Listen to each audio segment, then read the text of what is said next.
everybody? Welcome to another episode of Purple Insider. Matthew Coller here, and the show is always presented by FanDuel. We'll have a FanDuel question of the day coming up in just a moment. We got a lot of things to look at, including the injury report, as well as the vibe check of the Minnesota Vikings locker room. Having been out at TCO Performance Center for the last couple days, want to bring you some player comments from the podium today, along with some Wes Phillips and a lot else to discuss surrounding the Minnesota Vikings, things that stood out to me said by the coaches, and it's Vikings and Ravens, which should be a very interesting matchup as well. So why don't I just get you the FanDuel question of the day right out of the gate, and then we could start getting to your questions, your comments, and start throwing those in the comments section for me to answer what's on your mind, thoughts, feelings, whether it's something with McCarthy, the rest of the team, the outlook for the season, the Ravens, whatever you got, toss it in,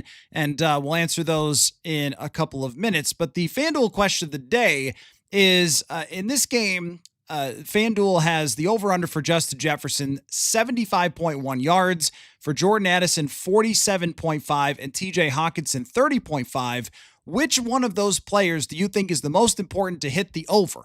Like, put it simply, who is the most important against the Ravens to have a big game? Hawkinson, Jefferson, Addison, or, fill in the blank with whoever you like there. So why don't we run down the injury report, then we could talk a little bit about what players had to say about McCarthy and something that has kind of emerged since the win over the Detroit Lions. But some good news, which is that Aaron Jones was limited in practice today. The only DNPs were Christian Darrisaw, presumably with rest.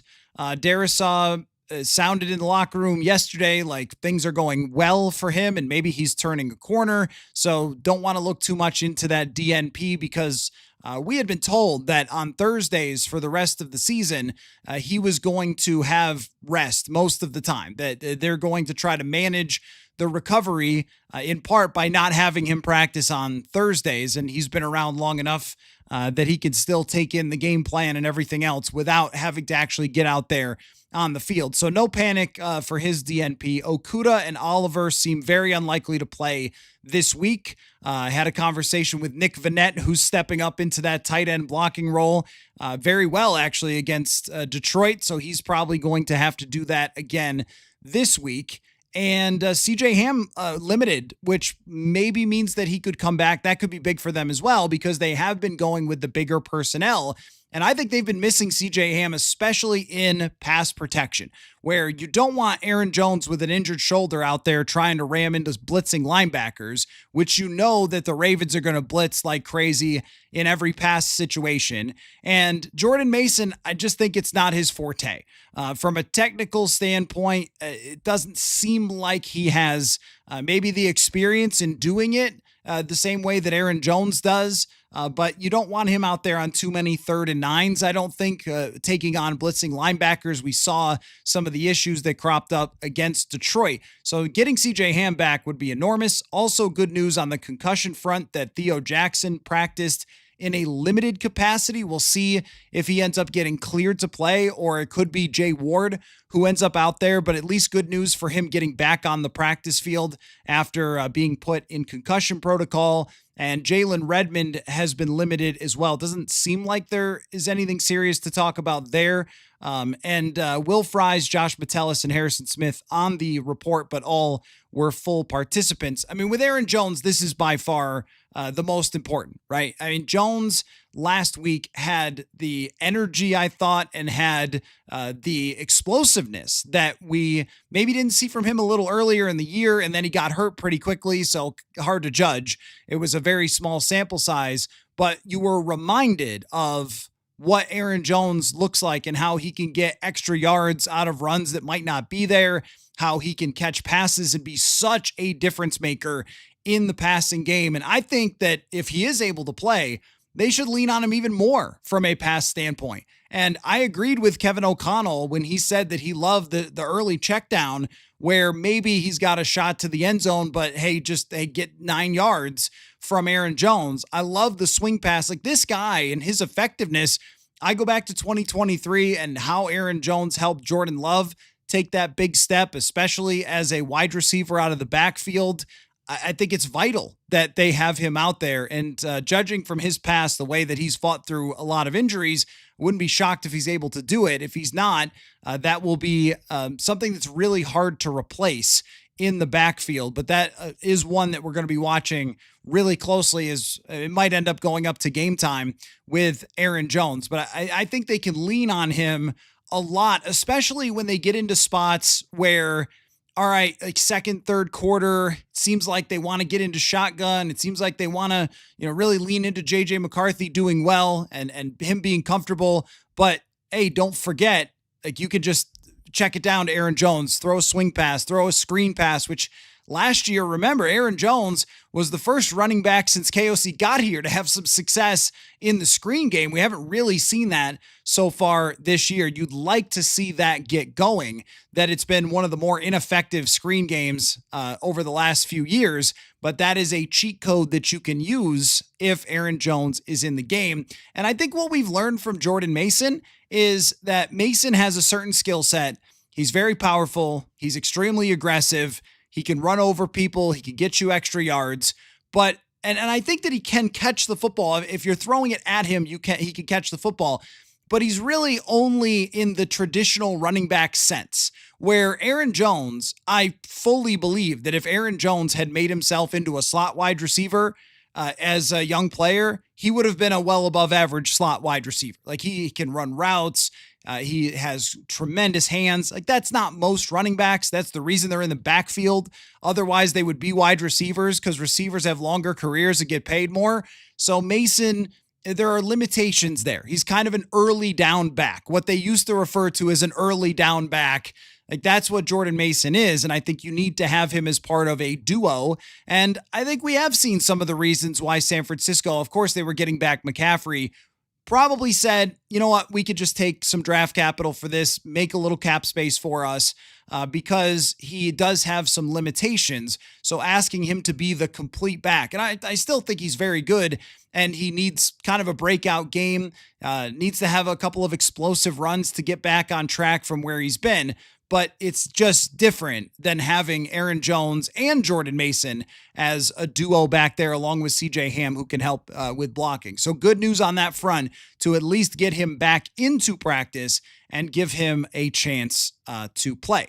So the other thing that has really been a theme at TCO Performance Center this week has been JJ McCarthy and his post game.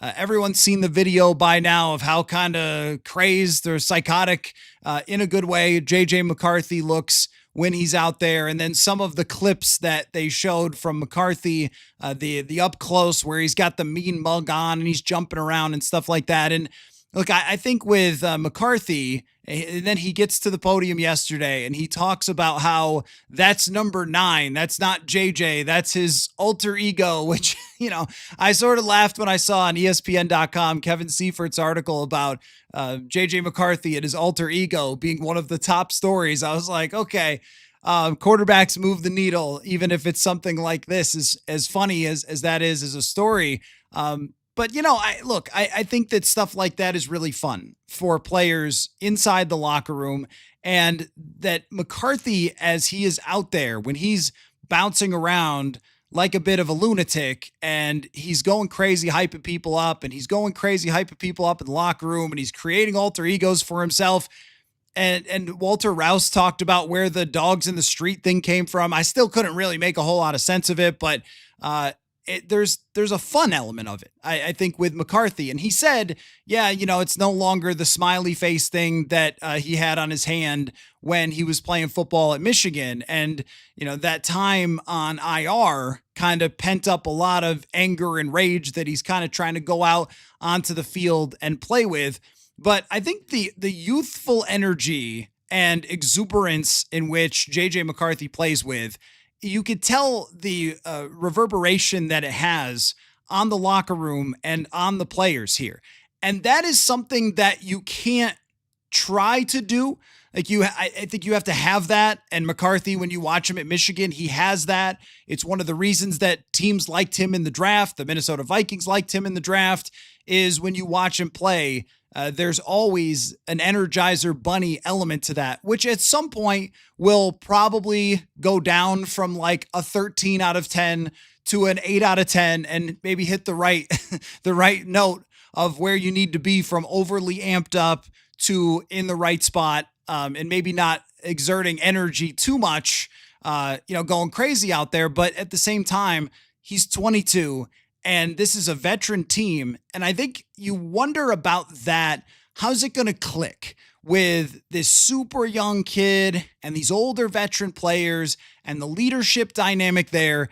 And the way that it's worked is that he has acted every bit the part of a 22-year-old, but in a good way, not in a immature type of way, but in a, like, I'm just going to be that kid bouncing around and going crazy while all the veteran players are kind of locked in the way they normally are. And it seems to have gelled very nicely right from the beginning, the first game in Chicago, the way he acted on the sideline, going up and down the sideline after the pick six, trying to get, telling players, hey, believe in me and we're going to come back. And then having it come to fruition and happen. And then you see it in this game where it has to be paired with success. If you do that stuff and you don't succeed, well, obviously it's not going to go over the same way that it does now. But at 3-4, when they lost to the Chargers, they needed nothing more than a shot in the arm of pure JJ McCarthy energy. And it wasn't just that they beat the Lions. I think it was how they beat the Lions and how he played and how he handled himself that everybody rallied around. And I made this comparison last night, but I'll say it again because I like it, is it feels like some of the same way that people talked about Case Keenum. And throughout the Kirk years, there was a changing in energy through the Kirk years.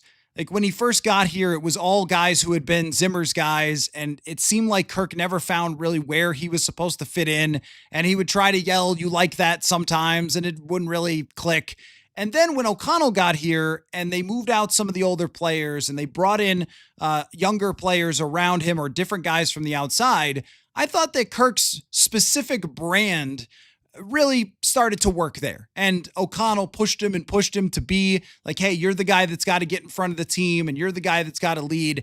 And that sort of nerd energy or dad energy type of vibe, it started to fit with them. And I think it really started to gel. And by the time, when he got injured, the players had, I think, changed their view of him as their leader pretty significantly. But he was not like McCarthy. He was not this guy who's sort of out there breathing fire and jumping around and, going nuts all the time. Like that wasn't Kirk. And that wasn't how he was. And I don't think that was Sam either. Sam Darnold, it was much more of a smooth California guy. He was chill. He would have something bad happen. And I remember asking Sam Darnold. So my point is you could do this a lot of different types of ways. I asked Sam Darnold about how he moved on so quickly from interceptions or mistakes. And he said something like, well, I go to the sideline, kind of slap my hands together and then go back out there. And I was like, okay, well, that makes a lot of sense, I guess.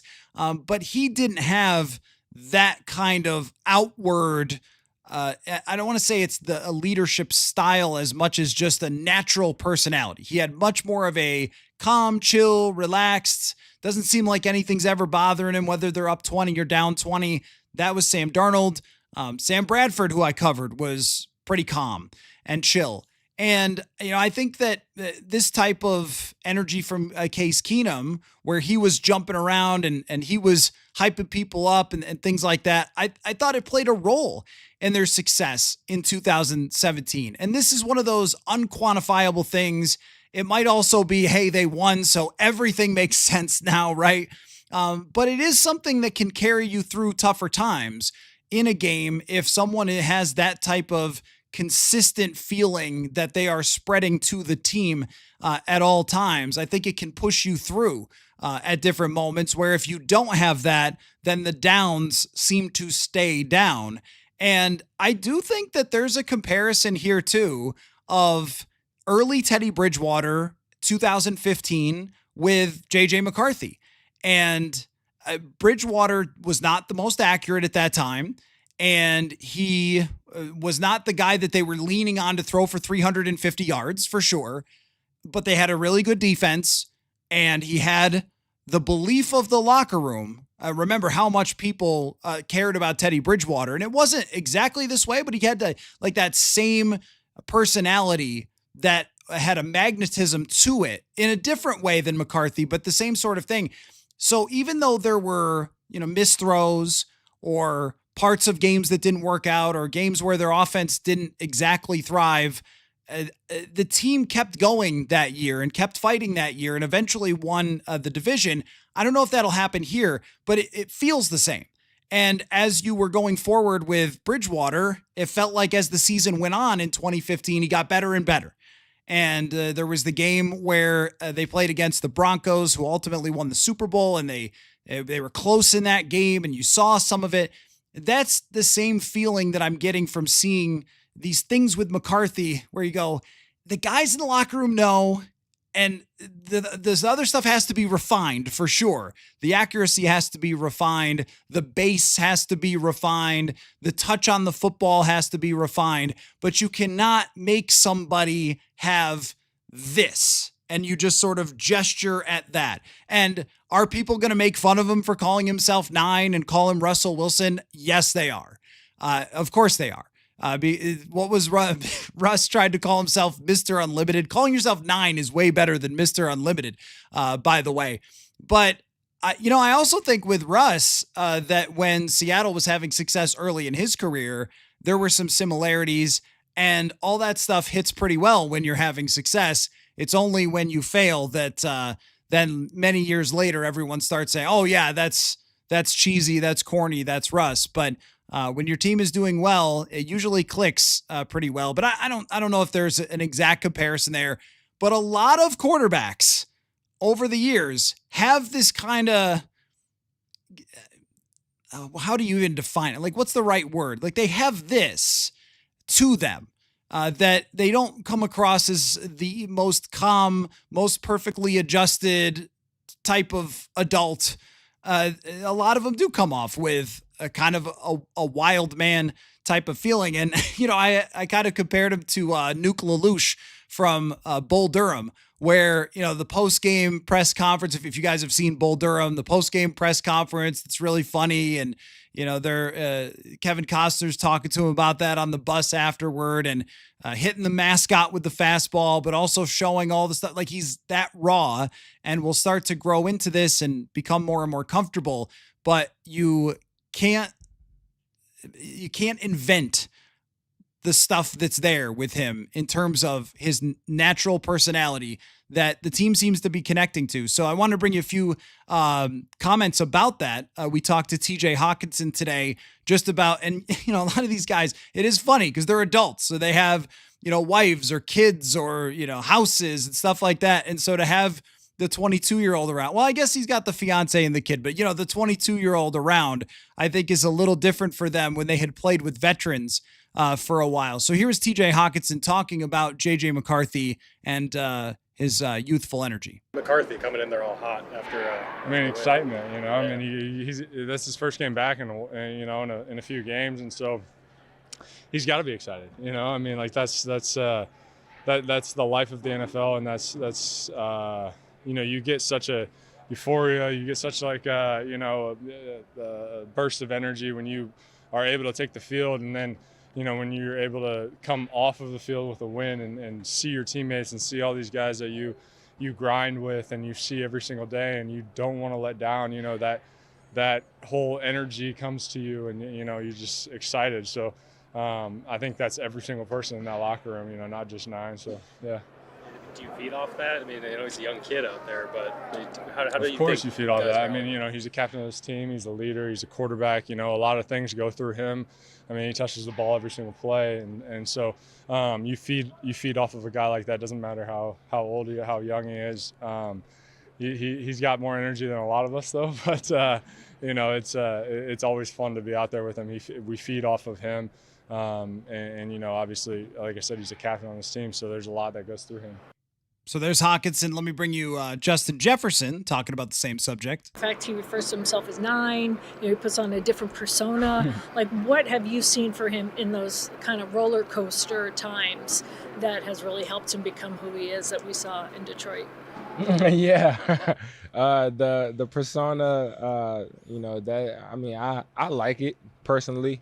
I feel like he understands that he has to turn on another switch when he gets in a game, and mentally, physically, you kind of got to talk yourself into it. You have to, just like me with Jets. It's the same thing. I'm Justin right now, but when I step on the field, and it's a whole different mode. So I kind of feel the same way for him. He kind of turns it on, and he turns into a different mode.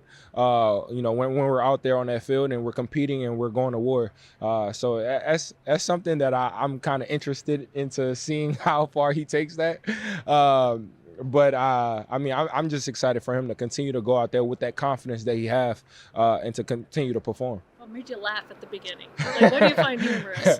I feel like everyone has it. Everyone has to have that ego. I feel like, especially on this team, they have a lot of nice guys on this team, and great human beings. When we go out there on that field, we don't need any more nice guys. We need some guys that are dogs, and they bound to scrap through anything. So I feel like he has that dog mentality, and he knows that he got to turn on when he stepped foot on that field. Now I know that when a team wins, you get a big victory against a division rival, then everyone in the organization is walking into the building with a skip in their step. But can you see with Hawkinson and Jefferson, and if you're listening, I'll just describe it. There's a smile on their face as they're talking about it, and they're having a lot of fun with it. And I think that players have to do that in one way or the other. Like they did this a couple years ago with Kirk, where, he's playing the creed and he's wearing the chains or whatever, but it's that same type of thing. Like they have to find joy in this, to, I think, go out there and play the best that they can. But he's absolutely right. Like one of the things about JJ McCarthy is that he is a sharer. Like he is willing to share what he thinks, why he does things, why he meditates before games and stuff like that. And I think that a lot of quarterbacks probably are polished at the podium from a young age. If you're this type of kid, if you've been a prospect for a long time, a lot of them will just sort of give you the platitudes. And even if they have some nutty stuff behind the scenes, it oftentimes doesn't come out until maybe later in their careers. I remember my friend Sage Rosenfels telling me, because he played with Eli Manning, he said, and this is now being discovered, he said, Eli Manning is one of the funniest people that I've been around. Like he's hilarious. He's a prankster. He's a jokester, that kind of thing. And if you just saw his press conferences in New York, you wouldn't have really known that. But he had some of those traits behind the scenes and knew how to, be a good teammate and keep it light and things like that. I think McCarthy maybe lives in a world that has grown up in a world that just seems to share everything. We're like that now with social media. And I also think maybe comfortable enough in his own skin to not worry if people are going to make fun of him on the internet about being number 9 or whatever it might be, that he's never been afraid to kind of lay it out there. Like, yep, this is who I am. This is what I think. And that's all right. And so the team seems to have gelled well around him with that. And now we go forward with it. I mean, look, the 2 wins that he's had have had a certain shade to them of energy in itself. Because if he just came to the podium and said, yeah, I'm number 9, and then he went out there and played lifeless, listless football that looked like that guy on the show that we don't mention his name, from maybe a decade ago, a draft pick that didn't work out at the quarterback position. If he said all this stuff, but it didn't translate to how he played, then nobody would be smiling at the play. They'd be like, oh yeah, number 9, sure, whatever. But it really does. And I also think that because of that, this is why, as Vikings, the fan base has wanted to and has been buying into JJ McCarthy, is because you see something there in the way that he carries himself that I think also connects to the audience. And you're more forgiving of an inaccurate throw or a bad decision for here or there when the guy is going to go play like this, and he's going to make a play out of structure, and he's going to scramble, and he's going to try to do something when nothing's there. Like, you get the sense when he plays that he wants to win really, really bad. And then when he does, he turns into a werewolf or whatever he said yesterday, a complete crazy person, because that's how much he wants it. Again, this is why you draft him in the first round.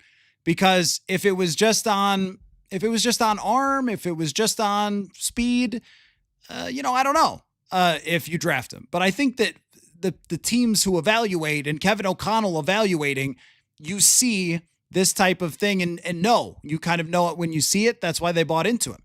And it just took a while to get there because he's had to deal with the injuries. So I'll give you one more, and then we'll get to your questions and comments and thoughts and answers to the FanDuel question of the day. Wes Phillips on the energy of the young quarterback. How important was it for JJ not only to have a good game, but immediately after coming back again, we saw his emotions, but just for him going forward, just how powerful that each time he's had to come back, he has shown that he can rise to the challenge in some way, shape, or form. So going forward, when you've seen young guys, how important is that? I think with JJ, you absolutely love the competitiveness. I think the guys feed off of his energy, his fire, his passion for the game. And it's like any young quarterback in this league. He's got to be able to balance the times where, he's completely amped up, but also has to be locked in from one play to the next, regardless of what play it is or what down and distance situation, all those types of things. And there's going to be a continuous growth from a young player who hasn't played a lot in this league. So, and what you love about him is he's a sponge. He's taking everything in all the time, listening to everything, writing things down, asking the right questions. And he's extremely intelligent. He's got this fire and he's jumping around, but he's a very intelligent guy, and I believe that's what you need to have kind of as a baseline before the talent shows up. A baseline level of intelligence to really be able to function at a high level in this league. So there's Wes Phillips reminding everyone that he's not just a lunatic like he's out there on the playground, but also has put in the work. And I think that what impressed me the most about the game in Detroit, and I asked TJ Hawkinson and Wes Phillips about this today, was really the operation. The fact that it did not look choppy. It looked like he had made improvements since those first two games where the clock was running down and there was panic, and the checks that he was able to make, the changes in protection, getting those out. And Dan Orlovsky of ESPN did a great job talking about how quick that 40 seconds happens. The guy gets tackled and you're in the huddle and and Orlovsky read a play call and just how long that takes. And he was discussing about the wristbands, where our friend Courtney Cronin did a great story on ESPN about why some guys have the wristbands, why some guys don't like them.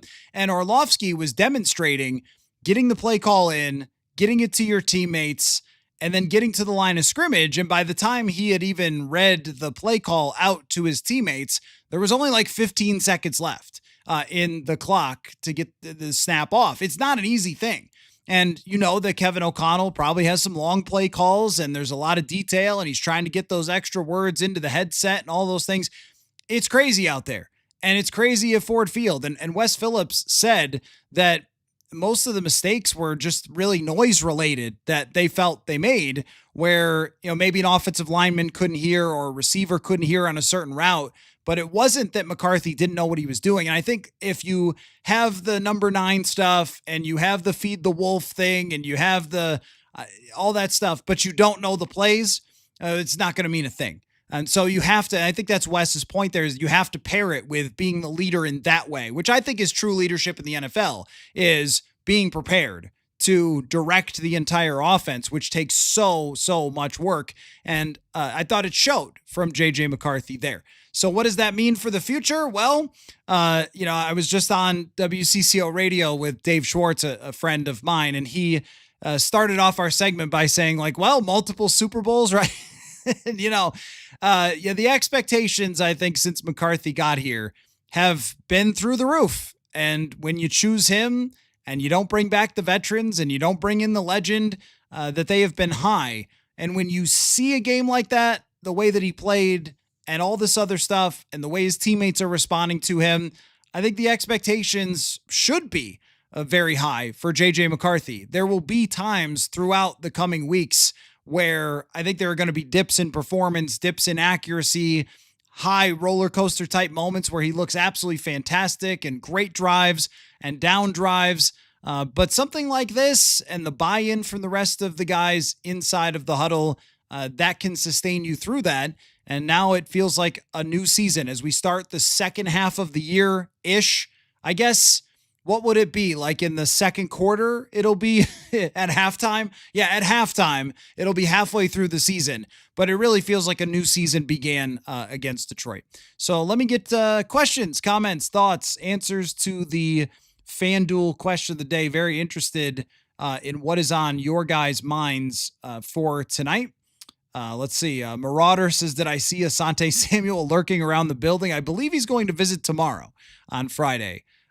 But even if I do see him, I don't know what I'm going to do with that information. We already know that he is coming here, and my guess is that he will have an answer by next week. He's got the tour laid out, and there's 5 or 6 teams that he's going to visit with, and then we will see.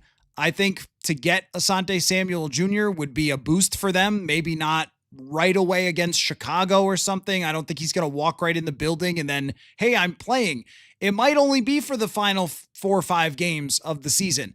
But if they're going to be in the playoff race, and also it could be a multi-year thing for Asante Samuel Jr., 26 years old, the type of player that you could see why a bunch of teams are interested in him. And I think there's a decent chance that they beat out the other teams, whether it's from their offer or whether it's the general facility and the team culture and all that stuff. I'm sure that the connection with the training staff, when I'm sure they'll have a discussion and how that discussion goes and working out a plan where this team has been good at that in the past of laying out plans for guys who have injury histories like Aaron Jones to try to make sure that they're going to stay on the field. And this is now a guy with a very serious injury that he's recovered from. So my expectation, if the Vikings do sign Asante Samuel Jr., is not that he will come in and just completely change everything right away, but eventually get on the field. And maybe even if he's a rotational player and they're still starting Rodgers and Murphy, that gives them a dynamic that they really haven't had. They may have to just continue to play Fabian Morrow for now. And if they don't get him, then it's going to be a weakness that they have to make up for with turnovers. They have to intercept the football. They have to knock some balls down. They have to get sacks. They have to get fumbles. I think that's who this defense is going to have to be because they are going to give up some big plays in the secondary. Last Samurai is hopefully we can figure out a way to slow down Lamar and King Henry. What worked against Goff and the Lions won't work against the Ravens. So I think that yes and no to that. I'm really interested as well, because the funny thing about football, right, is that even if it's the slowest quarterback in the world, which is Jared Goff, or the fastest quarterback in the world, Lamar Jackson, nobody likes to get pressured. Nobody likes to get hit. And I'm curious, I'll pull this up right now. I don't know the answer to this question. Just with Lamar Jackson and how much he's been pressured this year and how that's impacted him throughout his career even. I mean, he can make insane plays for sure, and he can scramble and he can turn nothing into, everything. But still, when you watch that game against Detroit, he had some problems in that game. So I'm going to try to find where he's ranking this year in terms of pressure. Oh, I guess he doesn't have enough dropbacks. Hang tight for the... Okay, yeah. So this is crazy about Lamar. His PFF grade under pressure is a 44.4. Now, he's had success in terms of actually, throwing the ball and getting completions, but he's also got a ton of sacks. He has 17 sacks this year and does miss some time. and has, 4 turnover worthy plays while under pressure. And he has been pressured on 43% of his dropbacks, 44%, which is the third most in the league. So that's the key right there. And that is the key to the game, is that Lamar, like everybody else, doesn't like to get hit, doesn't like to be pressured, has had turnover worthy plays, has had lots of sacks. And where do they rank in pass protection? Not good. They are 26th in pass protection this year, the Baltimore Ravens. And that's something that might be a little different from years past. They don't have a single guy who's graded higher than a 70 by PFF. Daniel Falele has been pretty decent in his pass protection, but they've got some grades here that are pretty brutal. It looks like Tyler Linderbaum has been attacked quite a bit. Andrew Voorhees has been attacked quite a bit. And it really seems like when Joe Noteboom has had to play, he's given up a lot of pressure. So there's an offensive line here that could be attacked. And with Henry, that's another interesting thing. If you can avoid giving up the major explosive to Henry on a play-to-play basis, he just hasn't been the same guy. It's really the yards per carry still looks decent because of huge runs, but otherwise, it has not been as impressive of a season for him.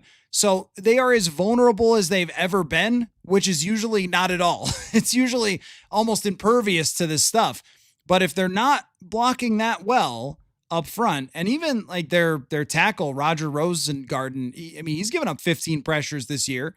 He's got a 69.9 PFF grade, which is not that great for a tackle. That's just above what you'd expect from maybe a backup. So they are beatable. They are beatable. This is the game. This is the one where 3 sacks from Jonathan Grenard seems like it's not a crazy thing to happen with the amount of pressure and how quick pressures he's been able to create this year so far. That's if you could sack Lamar, because you're probably not getting a lot of picks against him. He doesn't make a ton of terrible decisions. He has 5 interceptions since the start of last year, I think, which is totally insane. So you're probably not, he's good. If he throws the ball, he's going to throw it well. And he's got receivers who can get open. They're not as big of stars as we've seen in recent weeks, but they're still good.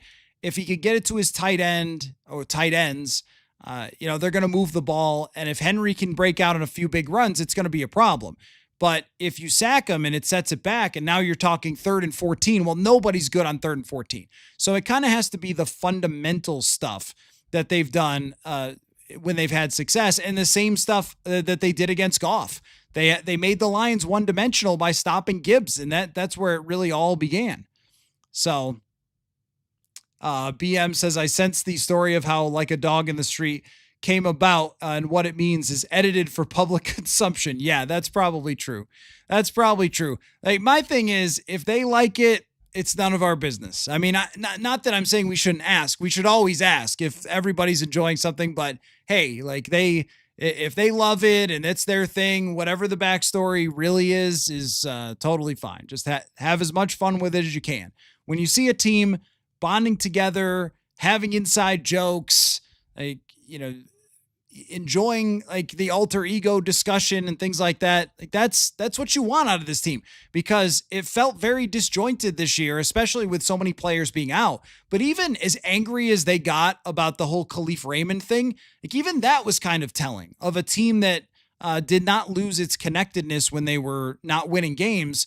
The meeting that they had with the captains and the different messages from captains and stuff like that, like Wes Phillips even said that Jonathan Grenard stepped up when they had their meeting with captains, and Grenard said, we shouldn't have to do this. Like this, our team should be at the point where we're not having to have the players give a message, because everybody should know their job and what they're supposed to do.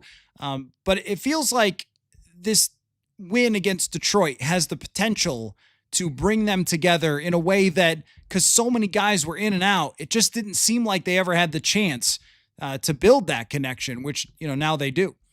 Marauder, Jordan Mason is the most important piece this week.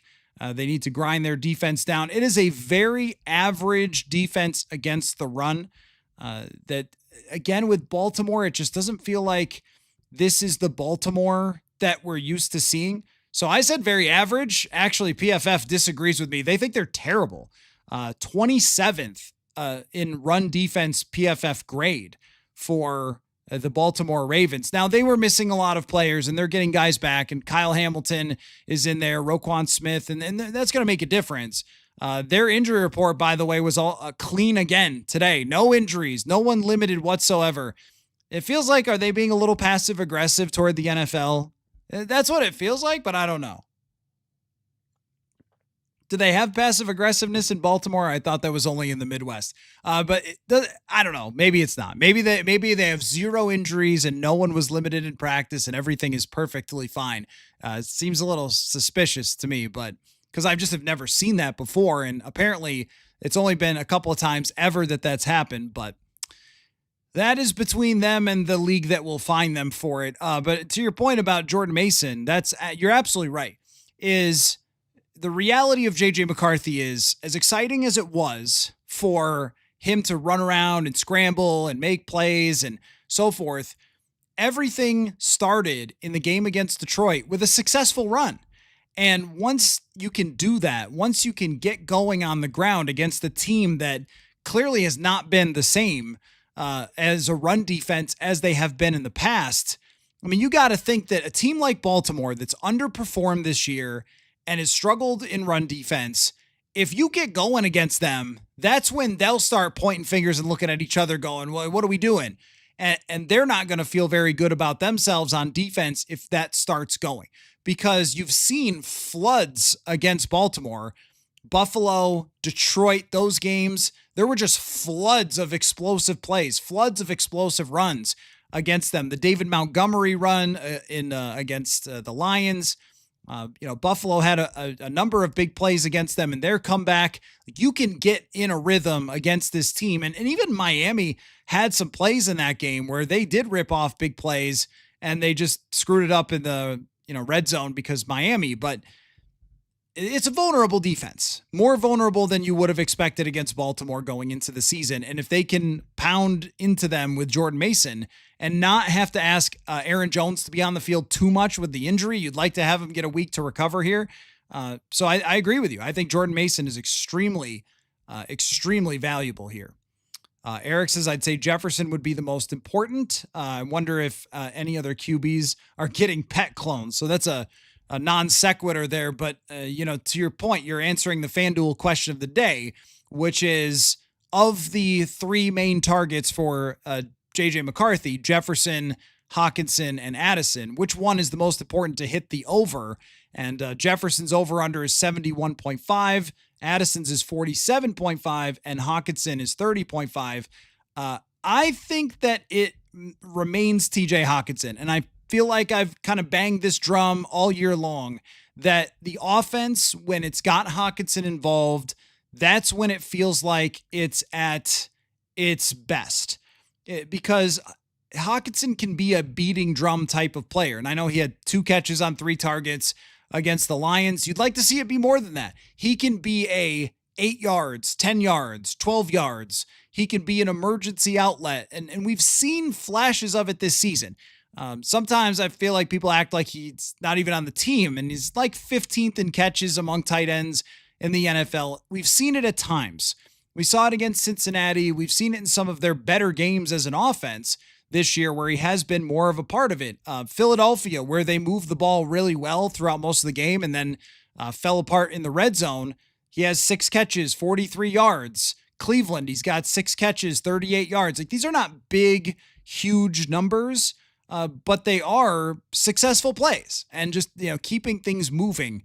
And in Cleveland, he had 2 huge catches late in the game. So I think it's probably Hockenson. I mean, Jefferson is always going to be super important, but we've also seen games where the other team puts so much effort into Jefferson that everybody else cooks. And with TJ Hockenson, remember that Chicago game where Jefferson really didn't do anything and Addison and Hockenson went crazy. You'd like to see too that connection really start to click, because Hockenson even referenced it today. He said, you guys have seen the connection that I have out there, like referring to us having been at training camp. Like, you guys have seen the connection I have with McCarthy and sort of speaking it into existence a little bit. So I think if he goes over 30, what was it, 31? 30.5. If he goes over 30.5 and he's getting 50, 60, 70 yards in the game, I think that means your offense is moving pretty consistently. Let's see. Amir says Vikings have played the Ravens 7 times. Every time the Vikings won, they made the NFC title game, and every time the Ravens won, the Vikings fired their coach. However, the Ravens have never won in Minneapolis. Yeah, a few people sent that last night. I was confused because I hadn't heard this statistic before, and now I've gotten it from a couple of people who've emailed or sent me DMs about it. Very bizarre and coincidental. I think both of those things are kind of unlikely for this year, but hey, here's the thing about the NFC, and this is going way too far down the road. But when you look around, and back when things didn't look so terrible for a while there and they dropped to 3-4, we sort of stopped saying this because it felt like other teams were running away from them. They've played Philadelphia already, and they outplayed them on a play-to-play basis, got beat on explosive plays. But we're right in the game till the final drive, right? They needed one stop to have a chance to win the game against Philadelphia. I think Philadelphia is fantastic. They just beat the Detroit Lions. Chicago's got a winning record, and they beat Chicago. I mean, can you play with the other teams in the NFC that are contenders? You can play with Detroit. I don't doubt with Tucker Kraft out that you can play with Green Bay. We're not looking at Green Bay saying, oh my gosh, there's no chance. Seattle's going to be a heck of a test because right now Seattle is extremely hot and Sam Darnold is playing the best football in the NFL at the quarterback position. That's going to be a great test for them. So we're going to learn there. And the Rams, I think, are just better than the Vikings. I mean, look, we saw it in the playoff game. We've seen how good they are. We know who their quarterback is. We know who their top receiver is. They're a better team. Maybe you could prove that someday down the road if they face each other again, but the record says what it says. The quarterback is who he is. Like, that's a better team. The 49ers are so banged up. They're playing a backup quarterback. It's unclear where they're headed from there. You're in that discussion. I think I would still put Philadelphia with their additions that they made at the trade deadline ahead of the Vikings. They've won head to head. I would definitely put the Rams, and that's my two-team first tier of very clear Super Bowl contenders. The rest is up for grabs. Is Tampa Bay that much better than the Vikings? I think on paper with their record, it says they are, but I don't think they are. They won a bunch of games on the last second. They got crushed by Detroit at Ford Field. I don't think they have a great argument. So you're in that mix. Can you go to the NFC Championship game? That would be insane. But I mean, playoffs, having a chance, going up against a team that you could beat. I think if it's not traveling to LA and it's not traveling to Philly, then you're right there. Then you could play with anyone. And, they have a chance to prove that they deserve to be in that conversation if they could get there. But I don't want to go too far down that road with one win against the Detroit Lions to start declaring them as good as the Rams, who've been great all year. Matt says Addison going off feels like the best predictor of a win. Addison is the one where that connection, I think, at some point is going to click. I talked about that today with Mike Shope on the Fantasy Show about how that's my prediction for this one. I think that Hockenson is really important to stay on the field, keep Lamar off the field, have extended drives, have it feel like McCarthy isn't freaking out and trying to do too much, which he did at times against Detroit, no doubt about it. Hockenson is a calming presence. But to your point, 2 catches for 48. I mean, there was another chance to make a big touchdown catch as well down the sideline. If it's more than that and they're putting all their eggs in the Jefferson basket and Addison's going off, you can win that way because he is a number one receiver. He is the caliber of a number one wide receiver on a lot of teams. So if you can lean on him, then you are getting number one type of production at times throughout his career. Also, the big thing with Addison, and that goes along with what you're saying, is when he's at his best and when he's at his best with the quarterback, he scores touchdowns. He scored a ton of touchdowns. He's great in the red zone. That's where they need to get him going with JJ McCarthy too. Marauder, does Flores shock the world? And I assume you mean bring down the blitz rate and drop 7. Oh, yeah, and drop 7. Probably not. No, I don't think so. I don't think so. I really don't. Because I think that the coverage isn't good enough to do it. If you're going to drop 7 and you're going to give him time and let him sit in the pocket, then, well, usually you do that with someone that you're saying, hey, you want to make him sit there and throw. I mean, if we looked at Lamar Jackson's throwing, Lamar Jackson is one of the best passers in the NFL and has been that for a really long time now. I mean, when we look at his career statistics, he averages almost 8 yards a pass. His career quarterback rating is 101.9. Yeah, I mean, if you're saying, hey, make him sit in the pocket and pick you apart, oh, he can. I mean, this is the MVP of the league twice and could have been last year as well. Last year had a 93.3 passing grade, 35 big time throws to 10 turnover worthy plays. I don't know. To me, it's roll the dice is probably the way that he's going to go about it. It's roll the dice. It's go after him. And if you need to get the big plays, even if you give up some of the big plays, that's how they beat the Lions. They got the big plays. They got the sacks. They got the fumble turnover, and they gave up the big plays. That's what it's like living with running a bunch of blitzes. And the other times that they've played Lamar, and it's Brian Flores has, that's what they've done. They've just blitzed him a lot. Bloody Soup says Lamar is the best against the blitz. Got to have a spy in coverage. Tough to do, but I think, yeah, and they have the right player in Blake Cashman to do it. Let's see how Lamar's done against the blitz this year. It's a little bit of a small sample size. Let's take a look. This is a great thing about having the numbers. So, oh, you're right about the blitz. No, you're right about that. So far, he has shredded the blitz. Wow. Yeah, but he's kind of shredded everything. That's the thing. This guy, man. His quarterback rating when not blitzed is 128.1. This looks like me Madden playing with Lamar Jackson. And his rating against the blitz is 138. I don't know. Got to do something. He has actually, now this is interesting though. He has taken 13 sacks. So maybe you got something. Maybe you're onto something here. He's taken 13 of his 17 sacks when not blitzed. So maybe there is something of trying to get him to be a little indecisive. That could be it. If you're trying to get him to be a little indecisive, because he can 100% stand in there and pass all day long and be as good as anybody in the NFL. But if you could get some indecisiveness, but here's the thing, last year though, that's why this year it's a small sample size. Last year, he had a 94.1 grade when not blitzed and 124 quarterback rating. I mean, this is one of the best players to ever play football. So is there a clear-cut answer? Probably not.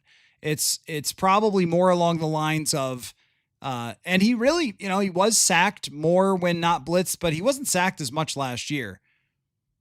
I mean, maybe here's what you have to do probably is see if you're winning your matchups.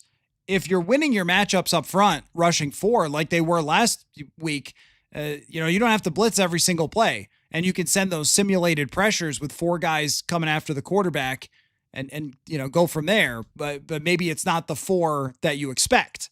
That's what they did a lot last week, as well as sending the blitzes. I think it has to start with if you could stop Derrick Henry on early downs and get a sack, maybe get a fumble out of him. That's the only way to really do it, because he's just really freaking good at football. He's one of the best. And that's what makes it fun. I mean, I've never seen him in person because 2021, I did not travel very much that year, COVID and everything else. I have not seen Lamar. This will be really fun for me because the Lamar thing for this show goes all the way back to when I was on the radio banging the table that Lamar was actually a good passer and the Vikings should draft and develop him. That was one of those things that he changed the game with that draft pick. I mean, my appreciation for Lamar is through the roof because the NFL said, no, you can't develop accuracy. You either have it or you don't.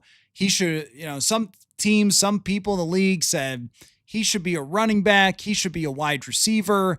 He's just not a good enough passer.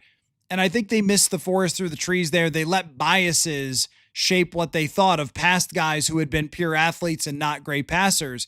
He also played with a Louisville team that wasn't that great. and had a lot of drops, and certain throws he was really good at. And you could see, hey, there's development there that could happen. And he opens the floodgates for a lot of other quarterbacks that now get drafted with the idea, including, I mean, I would even say with JJ McCarthy, the idea that you can improve accuracy, that was a major part of it, but also a running quarterback, you can't win with them. Now, running quarterbacks, really hard to win without them, actually. So Lamar has completely changed the game. So it'll be fun to see him. I think this one does have the lead up, the elements, it smells like a fun football game. It smells like a 3-point game with some team having the ball in their hands trying to lead a game-winning drive. That's what it feels like. BM says Aaron Jones has biceps that are way bigger than seem possible for a guy his size.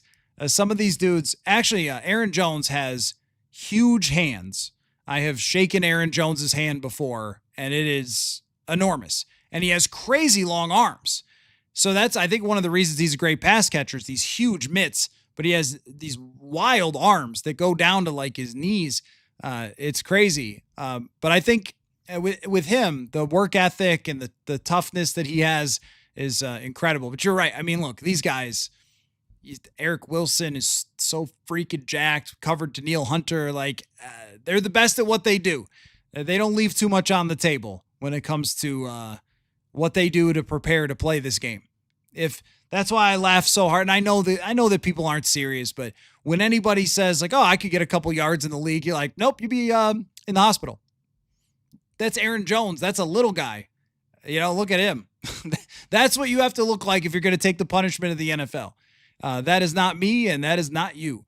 BM says McCarthy needs to take a page out of KOC's playbook and learn how to have a press conference filled with long answers. That's funny. Yeah. Well, look, O'Connell's the head coach of a team. He's got to answer a lot of questions. What do we have? 4 press conferences a week with him. So, and I do think, here's the thing though, because the rest of your comment is have long answers that say nothing. That's where I disagree. I mean, I think with O'Connell, what he's really done is he's given us a ton of insight in the quarterback position. I mean, if you're listening, and I know the answers can get long, but if you're listening, I mean, he's laid this whole thing out about what McCarthy has to do, how he can improve, what we should be watching for, what he likes, the decisions that he likes, even sort of took us behind the curtain on what he was working with him technically in the bye week. I mean, he's provided a ton of insight when a lot of coaches probably would just be like, yep, hoping he plays well this week. I think that he's really painted us a great picture from day one with JJ McCarthy of how to watch a quarterback, how to understand the quarterback development process. So I feel like I've learned a ton. I feel like I've gotten an entire, weekly class, like a 400 level class on how to understand the quarterback position and the development of JJ McCarthy. So the answers do get long, but I think that we learn a ton from O'Connell to how to understand the quarterback position better, for sure. I don't know. I mean, look, you learn different things. There's so many different ways to do this. I learned a ton from Mike Zimmer, a ton, and his answers weren't long, but yet, you would ask him if you had a question about, the football-y stuff, and we tried a lot, and sometimes he would be in the mood and sometimes he wouldn't. But the number of things that I learned about, player evaluation, how defense works, the different things that he was seeing with his eyes on certain players. And I mean, every one of these coaches is at the highest level. So getting a chance to hear from them, break things down is always great for me. But with Zimmer, I learned a ton about quarterback play from Zimmer because he would talk about the other team's quarterback all the time and what he liked about him. Wouldn't always give his own quarterback a whole lot of credit, but even the things that he talked about for other quarterbacks, you would learn how to look for different things and stuff like that. So how to watch a cornerback. I mean, man, like that's Zimmer. How many human beings know more about cornerback play than him? So I always think it's great. Matt says his alter ego should be a guy who throws touch passes. Very funny. Very funny. Who else was number 9? Was Drew Brees number 9? I think he was, right? So that needs to be his alter ego. That's very funny. Marauder JJ turns it up to 11. He does, and he's probably got to get to a point at some point in his career where it just is a resting 8. But a lot of quarterbacks early in their career, like they got to find that. And this guy coming back from the injury, I'm sure it was another frustrating rehab and everything. He had to be going crazy on the flight to Detroit. Had to be going crazy in the locker room waiting to get out there and play. And then to have the first 2 drives turn out to be touchdowns, you got to be amped. Look, I know this at the very smallest level. You can ask Dane Mizutani about this, that there are certain people who, when they get out there, are a little bit different than they are in real life. So Dane and I, a few years ago, played in a rec league basketball league with another colleague of ours, Danny Cunningham, a good friend in Cleveland media now, but he was in our media then, and a few other, Jace Frederick for the Pioneer Press. So we played in this league, right? And it's all just dudes like me, where it's guys who played like high school sports and, maybe have some athletic talent, but none of us are 6'7". None of us can dunk. We're just, out there for the love of the game. And I remember we were in a tight game, and like I can shoot the basketball pretty well. So Danny's coming down the left side. He hits me on the run, and I just straight cash a 3. Like no rim, bang, gives us the lead. And going back up the court, think about the stakes here. There are none. Like this is just rec league basketball. And I was like, let's bleep and go, mother bleep, like I'm not, you hear me podcast all the time. Like I'm not like that usually, but hey, when I'm out there competing, get pretty intense. So I get it on the smallest level. And these guys are 10 times, 500 times more competitive than your local podcaster / journalist / author. But I get what he's getting at. Like what happens when the lights go on with JJ McCarthy, and it's a different type of person. You see this. There's so many guys over the years. Daniil Hunter is one of the sweetest, nicest people of all time to talk to. He's such a nice person in the locker room. He gets out there and he's just leaving a trail of bodies. Like just crashing the people in front of him and killing quarterbacks. You're like, that guy's a psycho, but like behind the scenes, super nice. Same with, quiet and doesn't say a lot. Christian Darrisaw. I remember the story that somebody in the league told me about Darrisaw, that he wasn't drafted higher because they thought he just wasn't intense at all. And he was so quiet, but he's like a franchise left tackle. So if you missed the FanDuel question of the day, by the way, Justin Jefferson in this game, over under 71.5, Jordan Addison 47.5, and TJ Hawkinson 30.5. Those are the over-unders. Who is the most important that they hit the over in this game against the Ravens? Brian says, what's the percentage chance that JJ energy and moxie boosts continue into this week, getting the same intensity out of the team? Coming back to US Bank Stadium, feels like they played Philly. Do I need to look this up with their schedule? When was the last? They played Philly, but how many times have they been at home since, I don't know, the beginning of the year? It feels like they've never been at home. They go over to Dublin. I'm going to look this up. This got the dates. Okay, this has the dates. Just in terms of home games. So on September 21st, they played the Bengals. And then the next time they played at home was October 19th. And now it's November 9th. So they have played one home game since September 21st. Yeah, I think they're going to have the energy built up for US Bank Stadium for that. That's just a crazy schedule. When we look at this 4-4 start through the light of McCarthy playing, beating the Lions, getting healthy, and you think about all the things that have happened in the first half of the season, and now it gets a chance to settle, where you have Monday Night Football, then Sunday Night Football, and he has a kid in between, as we've heard about many times, and then after that he's hurt, and so is everybody else. And then it's play in Dublin, play in London, come back over here. Oh, it's the Eagles.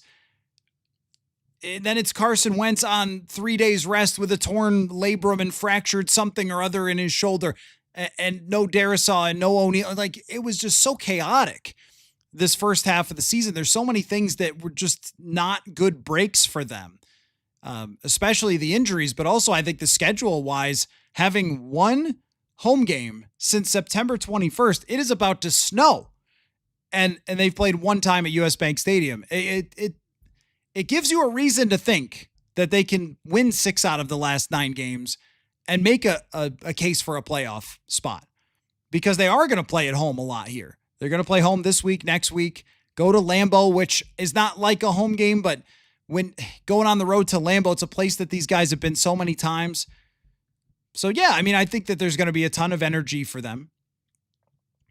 And there is a very good shot that they can carry that over and get some momentum going into the season, but into the second half of the season.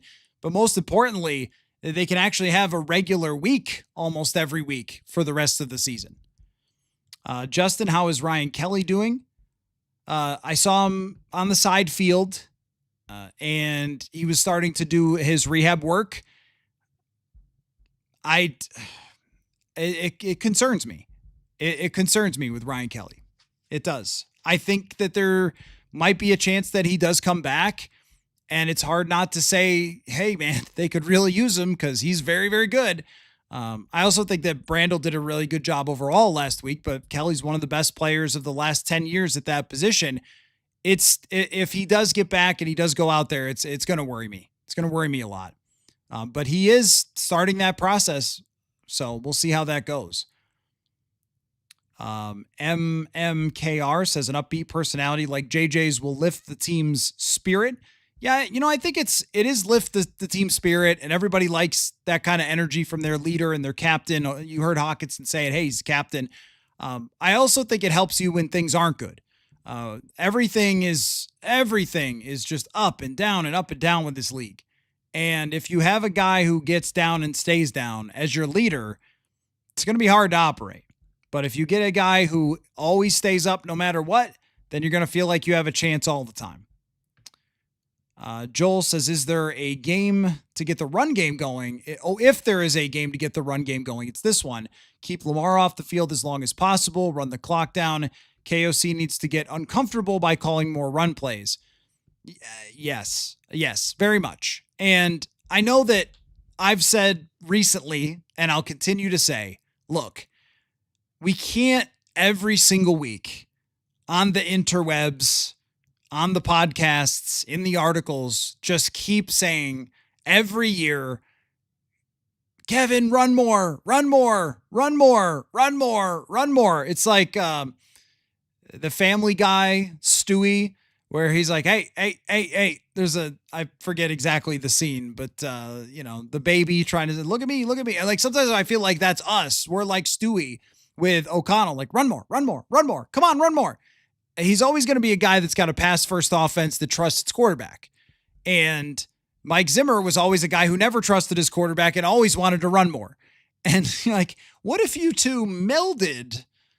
And really, I think that was like 2019 where they hit the perfect mix of run pass. They played the pass game off the run, the bootlegs and all that stuff, and the deep shots down the field. They still probably ran a little too much that year, but that was probably the one season where I thought that they kind of nailed it. And I don't know that any of the teams have nailed it since. Zimmer wanted to run even when they weren't running well, or when the running back was hurt. It just, it got to be too much at times in other seasons. But I thought they got it right that year with Stefanski and Gary Kubiak running things. And I don't know that they've gotten it quite since then.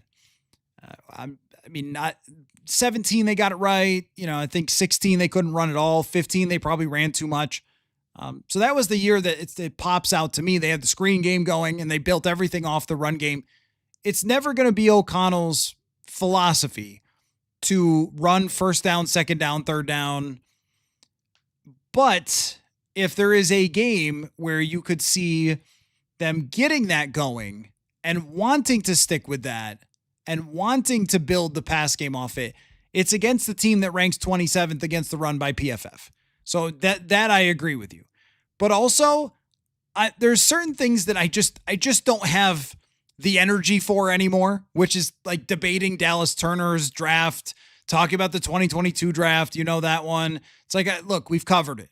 Like, yeah, I know we've covered it. And I feel the same way in some ways about talking about O'Connell running more. It's like, well, I think we all agree that there are times in a game, and, I thought the middle part of the game against the Lions where you go, could really use a little more on the ground here. And if you have one run that doesn't go well, you can't just bail on it. You can't just, pass all the time. But I'm kind of willing to say this is what their offense is going to be. And if JJ McCarthy is good, that's going to be okay. And there are times where I'm sure we're going to say, oh, dude, 2nd and 1, run the ball. 3rd and 1, run the ball. But that's what their offense is going to be. And overall, passing is better than running in terms of efficiency. Doesn't mean you could just ignore running. Running has been successful the last couple of years. But in this game in particular, that's a long way of getting to. Like, I totally agree with you. If it's working, then you need to keep running because this defense can just get pounded. And we've seen that happen a few times against some of their opponents where they have just gotten smashed in the run game. Norse Force says Eric Wilson and Blake Cash Money. Come on, man. We can let them give themselves their own nicknames, which we learned that Miles Price's nickname is Jughead. Like, that's what kind of week it's been for this team or it's just Jug. I think it's just Jug because his head looks like a jug. I'm not joking. That was mentioned today. But anyway, Blake Cashman, make the difference more physical, defense more physical and dominant. I mean, Eric Wilson, it gives them a player who can line up at different spots. He could play in coverage, but I think it's intelligence for him. He is tough. He is physical, but IQ, man, the guy is smart as heck, and he's been around for a long time. And it just gives them something where you know where the guy's going to be, you know what the communication's going to be. And now it's so funny because everything looks a little different now after a win against Detroit. And everyone who's clamoring for, they need to have younger players, they need to have more draft picks, they need to have more development. And then you're like, okay, well, Van Ginkel, Cashman, and Wilson are out there and look awesome. Oh yeah, veterans, high intelligent veterans. That's what I was saying the whole time, right? I mean, that's how this goes. But that's why Brian Flores has them. That's why he has veteran players on the field a lot, because you have to communicate so much in this defense that an Eric Wilson becomes incredibly vital. And he is extremely physical, and he brought a physical presence to them, but also he brings an intelligence to them that, I think Ivan Pace as a young player is not on the same level as someone who's been in the league as long as Eric Wilson.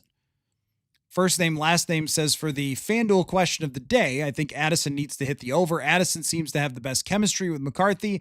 Need to see a lot on that Sunday. I think that is a good observation. And I don't disagree with you because, I mean, look, at 47.5 yards is not a very high over-under for someone of Jordan Addison's caliber. So if he doesn't hit that, it means he was basically taken out of the game. So that's a good point. Last Samurai, do you think we see more of Dallas Turner this week against the Ravens? I do not think that. I don't think he's going to be completely benched, and he does have athleticism to chase down a guy like Lamar Jackson. But the way they used Eric Wilson at outside linebacker, I think they're going to do it again. I think they're going to keep doing it. And, Turner played 14 snaps. He made a couple plays, made a couple tackles in coverage, and he's going to be a part of this. But Wilson at the outside linebacker position, knowing how he can rush, knowing how he could drop back into coverage from there, how he can run stunts from there, how they can start him at outside linebacker, move him to the inside. Like, these are the things that they're trying to teach Dallas Turner how to do. And that's why when we keep going back to this player, Dallas Turner, over and over, it's like, well, Turner hasn't turned 23 yet. And it's just hard to say, like, yeah, in this defense, if it was a different defense, if it was Cleveland, which is a very simplistic defense, he's probably just on the edge with his hand in the dirt, rushing the passer time and time again. And he's probably getting some sacks, and his sack numbers might be decent. He might get 7 or 8 in a season. You'd be like, oh, good season, 8 sacks. This defense just asks so much more from the experience and intellectual part that I think it's hard to go out there and play 60 plays like he did. And I think that Wilson might be a better fit right now. And that is tough. I think that is difficult because you did spend the draft capital on him and he is very talented.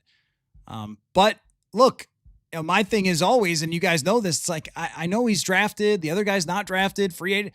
You need to win. I don't care how you do it. You need to win.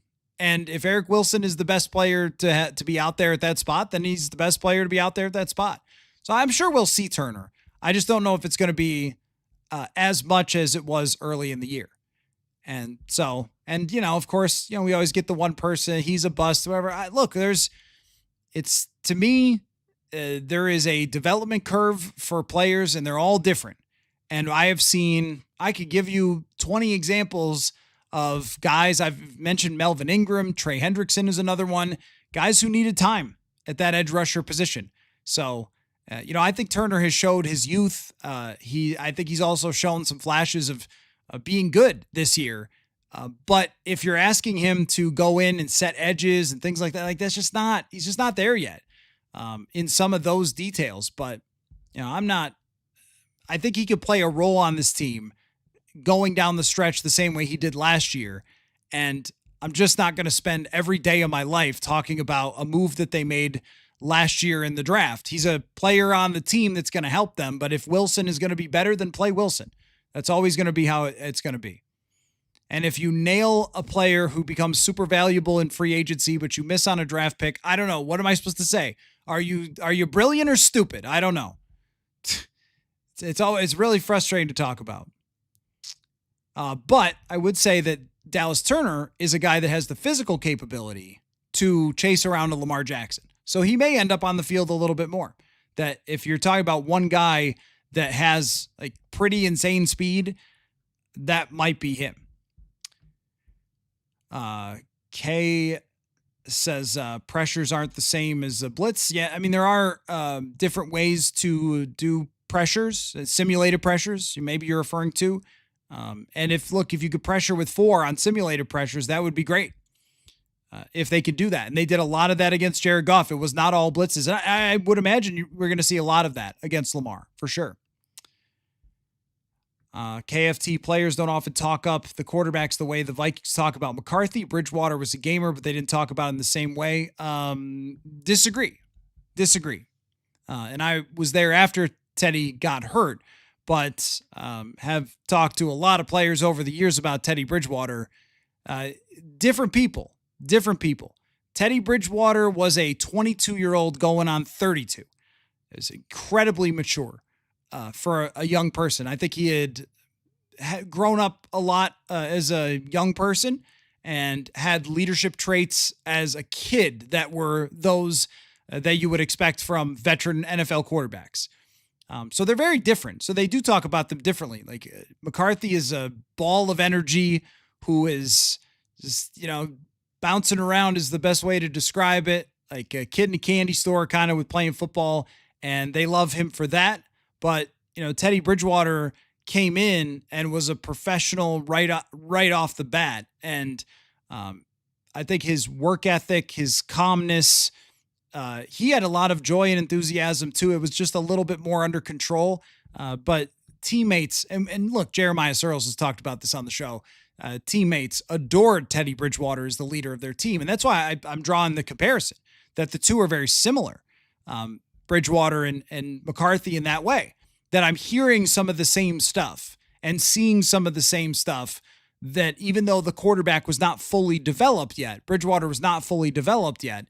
And McCarthy is not either. And Bridgewater wasn't always the most accurate and didn't have the strongest arm, where McCarthy has the strongest arm, but he doesn't have the touch on it like Bridgewater did. So there's differences. But the same point is that the locker room is buying them. And their leadership capabilities seem natural, not forced. And I think that when people make the Mr. Unlimited joke about Russell Wilson, I think Russell Wilson's leadership stuff is very forced, where McCarthy's, I think, is very natural. So that is the difference. But there's a lot of stuff that is similar between those two. Let's see. Napster, Coller has been chasing caffeine pills with Diet Dr. Pepper to make these all these videos. Hey, man, you don't have to push me to talk about football. Though I got water here tonight. I've been trying to drink more water. Ugh, tastes terrible. I don't know how you people drink this. I don't know how we're 80% of this. It's awful. But I have been trying to actually reduce the amount of Diet Dr. Pepper by at least a little bit because I tend to talk too fast sometimes. But no, I mean, look, it's an exciting week. And we have so many people on the show that love football. Searles, Manny's coming up here. I had to pre-record. This is how much Manny loves football, okay?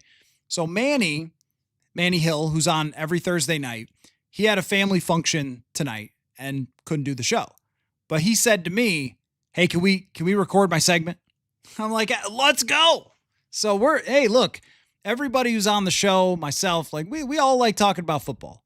So it doesn't take any extra work. And look, when you can, what is the beginning of the season? This is how it goes, right? And I've said this before. Some people will reach out sometimes, like college kids, and ask me about doing this job.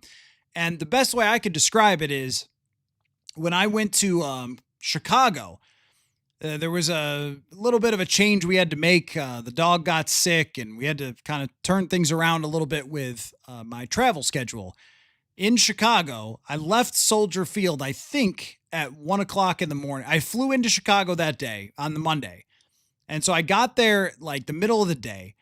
And then I get to the stadium at, 5 o'clock, left Soldier Field at 1:30 in the morning. And my flight was leaving at 6 a.m. And I get back to the hotel, and I've still got more work to do because I got to finish up my article from the locker room. So I'm finishing up the article. It's probably 3 in the morning there. And that's when I finally take a little bit of a nap. So I take like an hour nap, get up, you want to miss Chicago traffic. So get in the Uber, go to the airport, fly back.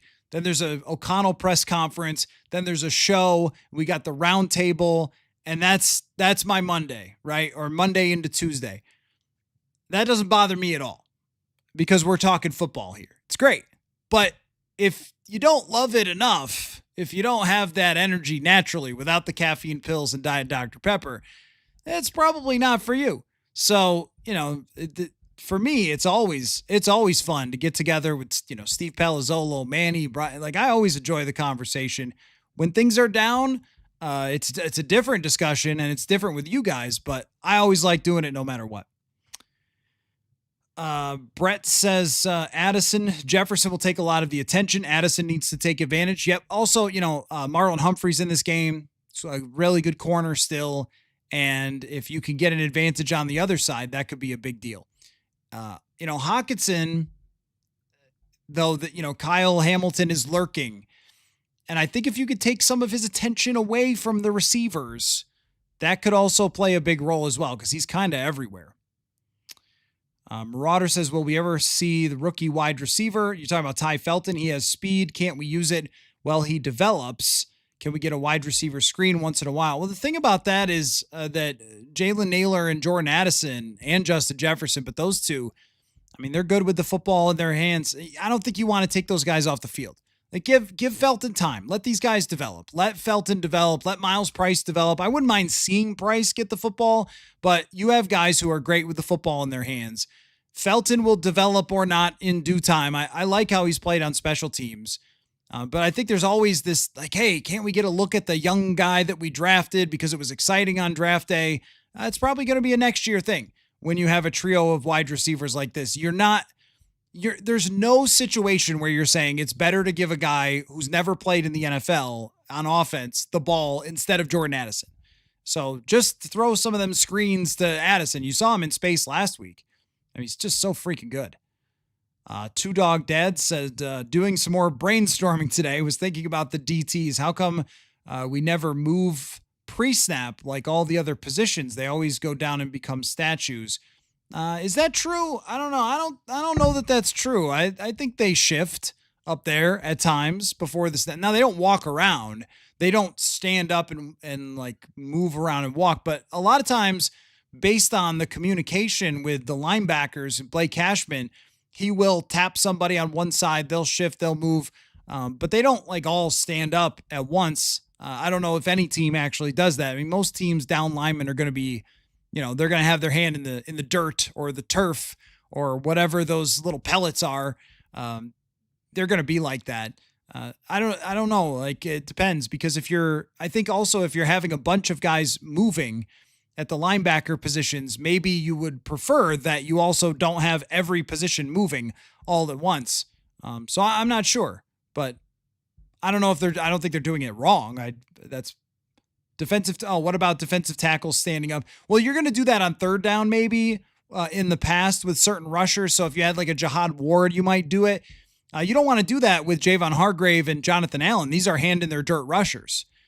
So I don't, standing up Javon Hargrave wouldn't make any sense. Like, he's a guy that gets low in the way that he rushes. And Jonathan Allen has been doing this for how long? Where he bursts out of his stance and does that pass rush move where he uses the guy's momentum. I think it's based on like who they are, but I mean, you don't see too many defensive tackles just standing up. What you would be thinking about is if they were using a NASCAR package where they have outside linebackers, and they've done this in the past with like Patrick Jones, Jihad Ward. If you had outside linebackers who were standing up over the A gaps and then two edge rushers, if that was your pass rush package, then you would have those guys standing up, but not guys like Hargrave and Allen, who have been doing that forever. KFT says, how good is Gray Zabel? Seattle's offensive line was terrible last year. I saw a stat with Gray Zabel that he had allowed, I don't know, some very small number of quarterback pressures this year.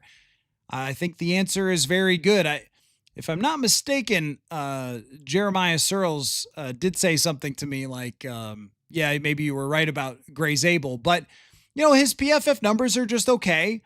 What they're doing for a rookie, they're just okay. I don't think they're even as good as Donovan Jackson, but what they're doing is getting rid of the football very quickly. So you don't have to grade super stupendously to not allow pressures. He's only allowed 2 pressures in the last 4 weeks, but it hasn't even graded that great except for one of the games. And he's been average otherwise.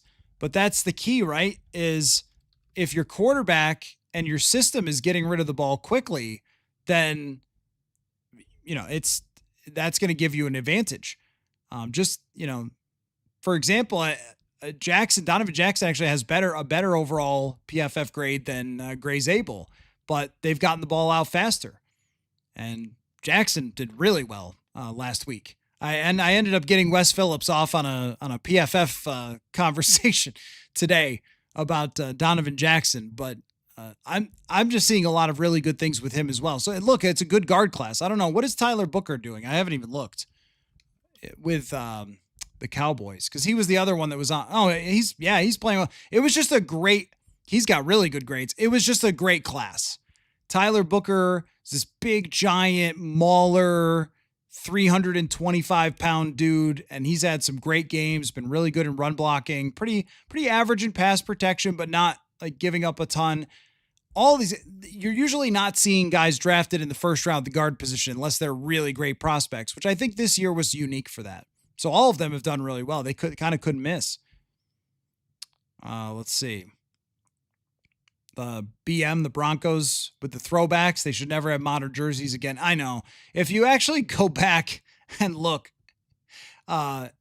when they first changed the jerseys, I think it was even John Elway was like, I don't know, man, I don't like this.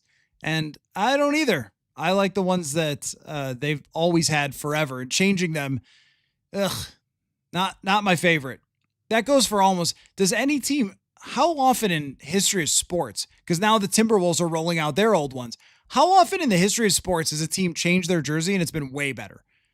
Not often. Norse Force is Ty Ingram Dawkins injured or not playing. He was banged up. Yeah. But he might end up being inactive depending on just how many they need of each position. So we'll see on that. But Ingram Dawkins was banged up. That's why he was out. Jake, do you think that Flores will take what he learned from Tomlin to stop Lamar? Pittsburgh has been Lamar's kryptonite, and Flores was on that staff. Certainly. Yeah, certainly. Yep. I mean, as much as you possibly can. There's no like true answer to how to stop Lamar Jackson, but I'm sure that when he was there, he took some things away from how to do that he'll be going back to. I don't know exactly what those are, but in terms of different looks, coverages, pre-snap stuff, I mean, I don't know exactly the details of how Tomlin has slowed him down. But my guess is if you have Lamar where he's getting impatient, like that's the only time where you can kind of get him, where if he's not seeing it right away and he doesn't have the open receivers that he's looking for, and then you get him to kind of, okay, I'm going to take off a little too early. You see this from Caleb Williams all the time, but Lamar will still do it. He's human.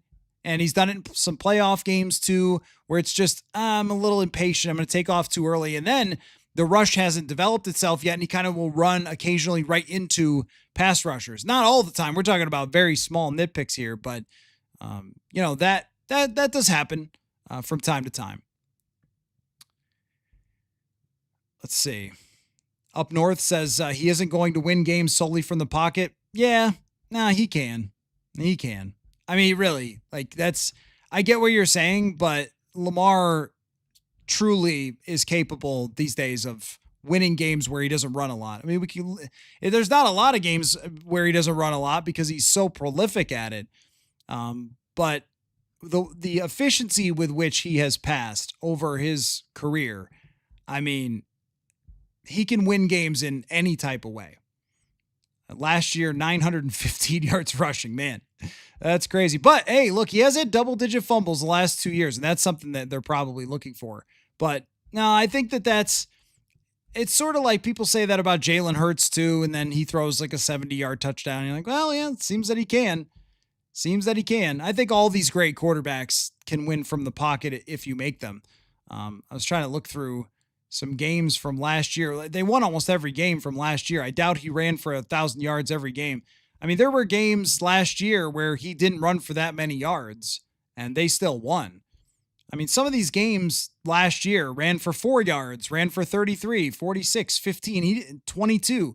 Like, he didn't always run for, 100 yards every single game. So he's just a great player. He's just a very, very hard player to stop. So great example, Denver last year. He ran for, what did I just see? He ran for 4 yards and ended up with 280 yards passing, 93 PFF grade in that game. So, and 3 touchdowns. Yeah, he could beat you in a lot of ways. I mean, that's why you don't win MVPs from just, being okay. Let's see. KFT Josh Allen had major accuracy issues, McCarthy improving, but his mechanics need to be consistent. Well, that's the thing is like a good number of quarterbacks have had it, those accuracy issues when they're young. And there's plenty of ways to develop it. And I think the best way is to play. And then you get the real sense because you can be, and I know that Allen worked with, I don't know, was it Jordan Palmer or one of those quarterback guys, and he worked like crazy. And so did Jalen Hurts, worked with Quincy Avery, I think, and worked like crazy to get the mechanics down. But, the best experience that McCarthy's going to get is having the feeling of really running in a panic away from Aiden Hutchinson. If you're running away from Aiden Hutchinson like a crazy person and in a real game, then you can get the actual sense for what that's really like, as opposed to trying to simulate it in practice.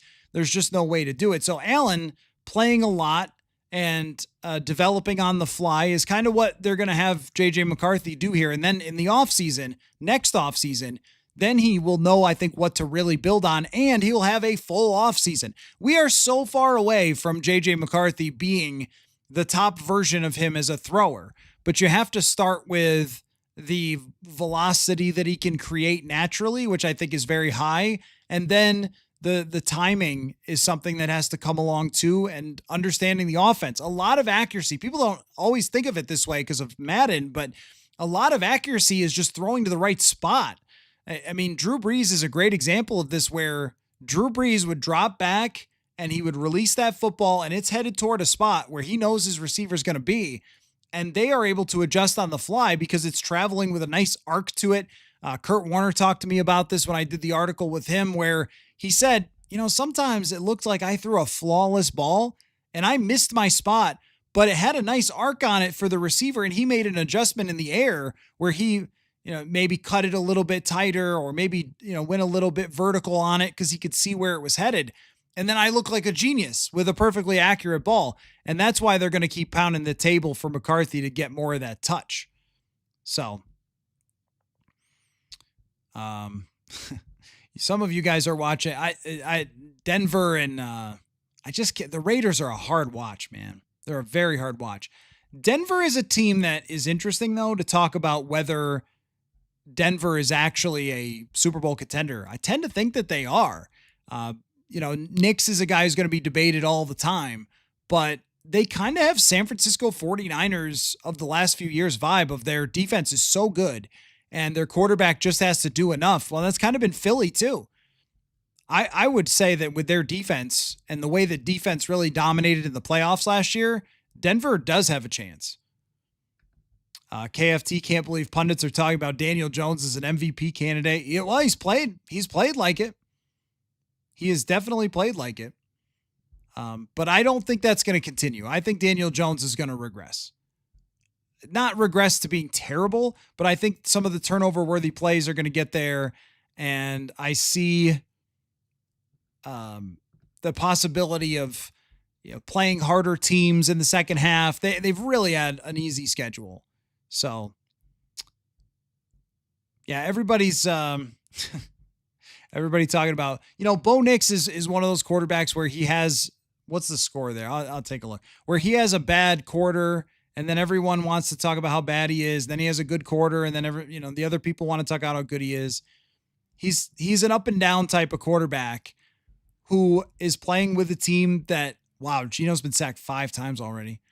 Who's playing with a team that's going to play it very safe and conservative because they have such a great defense. And they think that the longer you go on with not making big mistakes, if you don't throw interceptions, if you don't have sacks, that you're going to grind the other team down. That's kind of how they're playing. KFT, Eric Wilson, the spy, or Pace. Could be Blake Cashman. His instincts are so good that it could be him. I would maybe prefer Wilson because Cashman did get hurt spying Caleb Williams. Turner as a spy makes sense, but Turner, the instincts, are they there the same way they are for Wilson and Cashman? KFT, the Turner talk in training camp proves that doesn't mean much. Sometimes it does, sometimes it doesn't. I mean, I think he's made improvements and he had a very good training camp, but it doesn't project everything. This goes like, just for example, Miles Price in training camp and preseason, we're going, guys, there might be something there with Miles Price, right? And it's turned out that there is. And there are other times where you think that something's going to percolate and it doesn't get there. I think he did take a step forward. And I think overall, they weren't able to execute the plan that they wanted to execute, which was to have him still as a rotational player with Van Ginkel. So he spent all of training camp in one role and then played another one. But no, it doesn't always. A lot of times it does. A lot of times what we see with preseason and training camp, it will project if somebody's about to take a next step, that kind of thing. But is it perfect? No. I mean, it's practice. So it's not always going to work out that way. And you're also not like setting edges the same way, which I think has really been the biggest issue for him. And just dealing with huge offensive tackles and having the pass rush bag, having the power. You see the quickness that he has. You see the acceleration that he has. But is it there? Is it developed enough to be able to beat those guys with just pure technique? That seems to be something that's got to come along. But really, the issue was that teams would see him out there and attack him in the run game because they know how good Grenard is. So, I still think that it's something that is not decided yet, is not set in stone yet. I know everybody likes to call these things and seems to really enjoy just using the word bust. Maybe it's just fun to say. But I think that as we go along here, we're going to see him in more of a contributing type of role that was what he was supposed to be in this year next to Van Ginkel. So anyway, listen. BM says, friend of the show, Drew McGarry, complimented those awful Packers faux leather helmets in his article today. I've never disagreed with him more. I'm not really into that stuff, like the extra jerseys, and I kind of like the jerseys that are out there, the Packers jersey, just them being them. So maybe I'm on a little bit of a different viewpoint of that. But if Drew was complimenting the Packers, that means he really meant it. I don't like any of the special jerseys. I don't like any of the throwbacks. Just play with who you are. But, you got to sell jerseys and stuff. Steven, Tampa Bay's creamsicle throwbacks are awesome. Yeah, it's like, imagine the jersey that they originally came up with is great. But then, we've just gotten worse and worse as a society at designing jerseys. We've just gotten worse at it. I mean, look at the newer teams. They're all bad. The Houston Texans, huh? The Tennessee Titans. Oh, dark blue and blue. Gotcha. Nobody wants to be bold. Remember when Tampa Bay brought out those jerseys that looked like they were from the Arena League? We're just not good at it anymore. First name, last name. Has Theo Jackson looked any better since Harrison Smith came back? The thing with Theo is that his MO in practice and then when he's gotten in games early in his career was making plays, getting his hands on the football, pass breakups, interceptions. And he's a playmaker out there, and they've shown a lot of belief in him. So they continue to like him. I don't think that yet at this point he has played with the type of confidence that I expected him to play with. And I think that the tackling has been a legitimate issue. Maybe it's circumstance, the targets. I mentioned that, other teams have been able to run a lot, which makes everybody look worse on defense. When you're in passing situations, then that's where you get mistakes, you get interceptions. So I think, we'll see it from Theo at some point. They've believed him enough. They're usually not wrong. Like when they make a bet on a player like this, they haven't been wrong too often and let someone like Bynum leave. But I do think that the performance at that position has been nowhere close to what they got from Cam Bynum. But there's 9 games left to go. So there's an opportunity there for him to get into that role and get more comfortable and make some plays. But I don't know if it's been wildly different than what it was before earlier in the season with Harrison out. Bust is a very enjoyable word. Yeah, I think people like to say it. I don't know why. So Tinkerbell Princess says other things Matthew is over talking about Chad Beebe. Is there a reference there? Did I ever have some sort of Chad Beebe rant? I like Chad Beebe. He was a good dude. Wish he hadn't gotten hurt. Because I thought he could have had a career. But that's a really random shout out. Anyway, so look, on every Thursday night, what we do is pick the schedule with Manny. And as I mentioned, Manny is, as one of you said, a football sicko. Of course he is. So he made sure to say, hey, let's make sure that we pre-record me picking the schedule, want to be consistent, want to have the pick the schedule in every single episode through, the entire year. And then we could track the ups and downs of Manny's emotions. And, look, Manny is a lifelong Vikings fan. He goes along with the ride with you guys. And so when things are good, there are going to be more wins. And when things are bad, there's going to be less. You know how he is. But it's a great way to look at where they stand and setting our expectations and so forth. So before I bring you the segment with Manny where he picks the schedule, that will be the end of the show tonight. Then tomorrow we'll have the hardcore breakdown with Andrew Kramer, as always we do on Friday night. But let me give you one more reminder about that FanDuel question of the day. Justin Jefferson on FanDuel, over-under is 71.5 yards.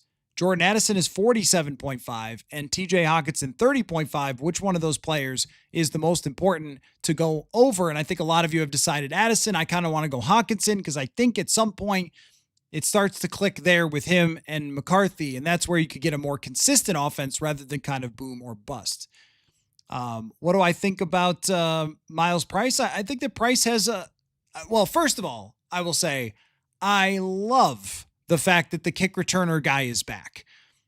I mean, throughout history, There's been a ton of players that would have had no chance in this league at other spots or no chance to get opportunities to go make plays, that because they were good kick returners, they got that chance. And some of them became more all-around players.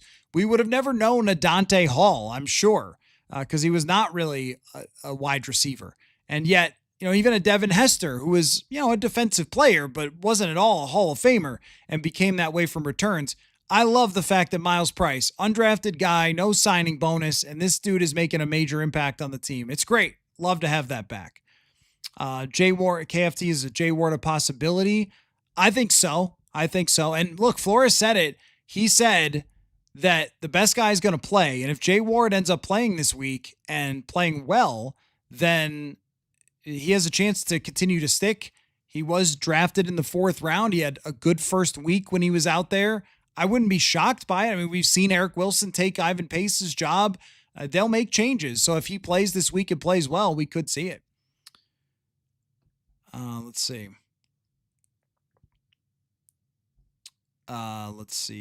Do you think, from Boogie, do you think Byron Murphy will get back to form in these remaining games? Yeah, I mean, last year was just such a big play festival for him with so many interceptions. Some of them, and this is why interceptions are tough to pay a guy on, are random. Sometimes like Matt Stafford threw it right to him. Kirk Cousins kind of threw it right to him. But I still think with him, there's so much more to the story than that. And he will have a better second half of the year. I just think everyone underperformed in the first half of the season overall because of a lot of the circumstances. And the offense was so poor. I think it just made everybody look a lot worse. But I do think also that they would like to have him play nickel more. And that might be if they can get another corner, or I don't know, Fabian Morrow plays well. It seems like every year they talk about wanting to get him nickel more, and then something goes wrong and they're not able to do it. So, yeah, I think Byron Murphy will emerge and make some plays in the second half here. If things are going better offensively, they're playing from ahead more often, teams are throwing, that's when he's kind of at his best, is ball hawking in those spots. So we'll see. Anyway, let's get to Manny picking the schedule, and then we'll see you guys on Friday with Andrew Kramer, and then we got a football game at home against Baltimore. A very exciting week to talk Minnesota Vikings football with you guys. Really appreciate it. Football. All right, it is time once again for Manny Hill to pick the schedule. And I got to say, this has been one of our biggest journeys ever in terms of Manny picking the schedule after week 1. I don't know. Somebody's got to track it. I think it might have been 11 or 12 after week 1. And then last week it dipped back down. I think you were positive enough to get them to 8 wins last week. So let's see where it goes this time, Manny. And what I love about this is I tell you on purpose, like, don't think about it. Don't write it down. Don't work your way through it. I just want your instant reaction. So the Vikings are 4-4. They are in the playoff race in the NFC North, and they will play the Baltimore Ravens of Baltimore coming here, US Bank Stadium on Sunday. Are they going to win that game, Manny? I'm going to say no. Only because it feels like Baltimore maybe has kind of found themselves again with Lamar coming back from the injury. Now they beat up on a bad Dolphins team last week. So, I mean, that's part of it too. But that team still feels like they have kind of a heart of, even though they haven't won a Super Bowl championship with this group yet, that team feels like they still have a heart of a champion. They still got one of the elite quarterbacks in the league. Derrick Henry is still, he's not what he was last year, but he's still very productive back.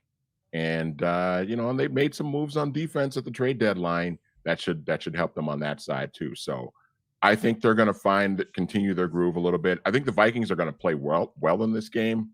I think they'll keep it close, but I think Baltimore is going to sneak out a win. I did like their move for Draymond Jones. I think he was one of the more underrated rotational type of pass rushers that they needed after some injuries there.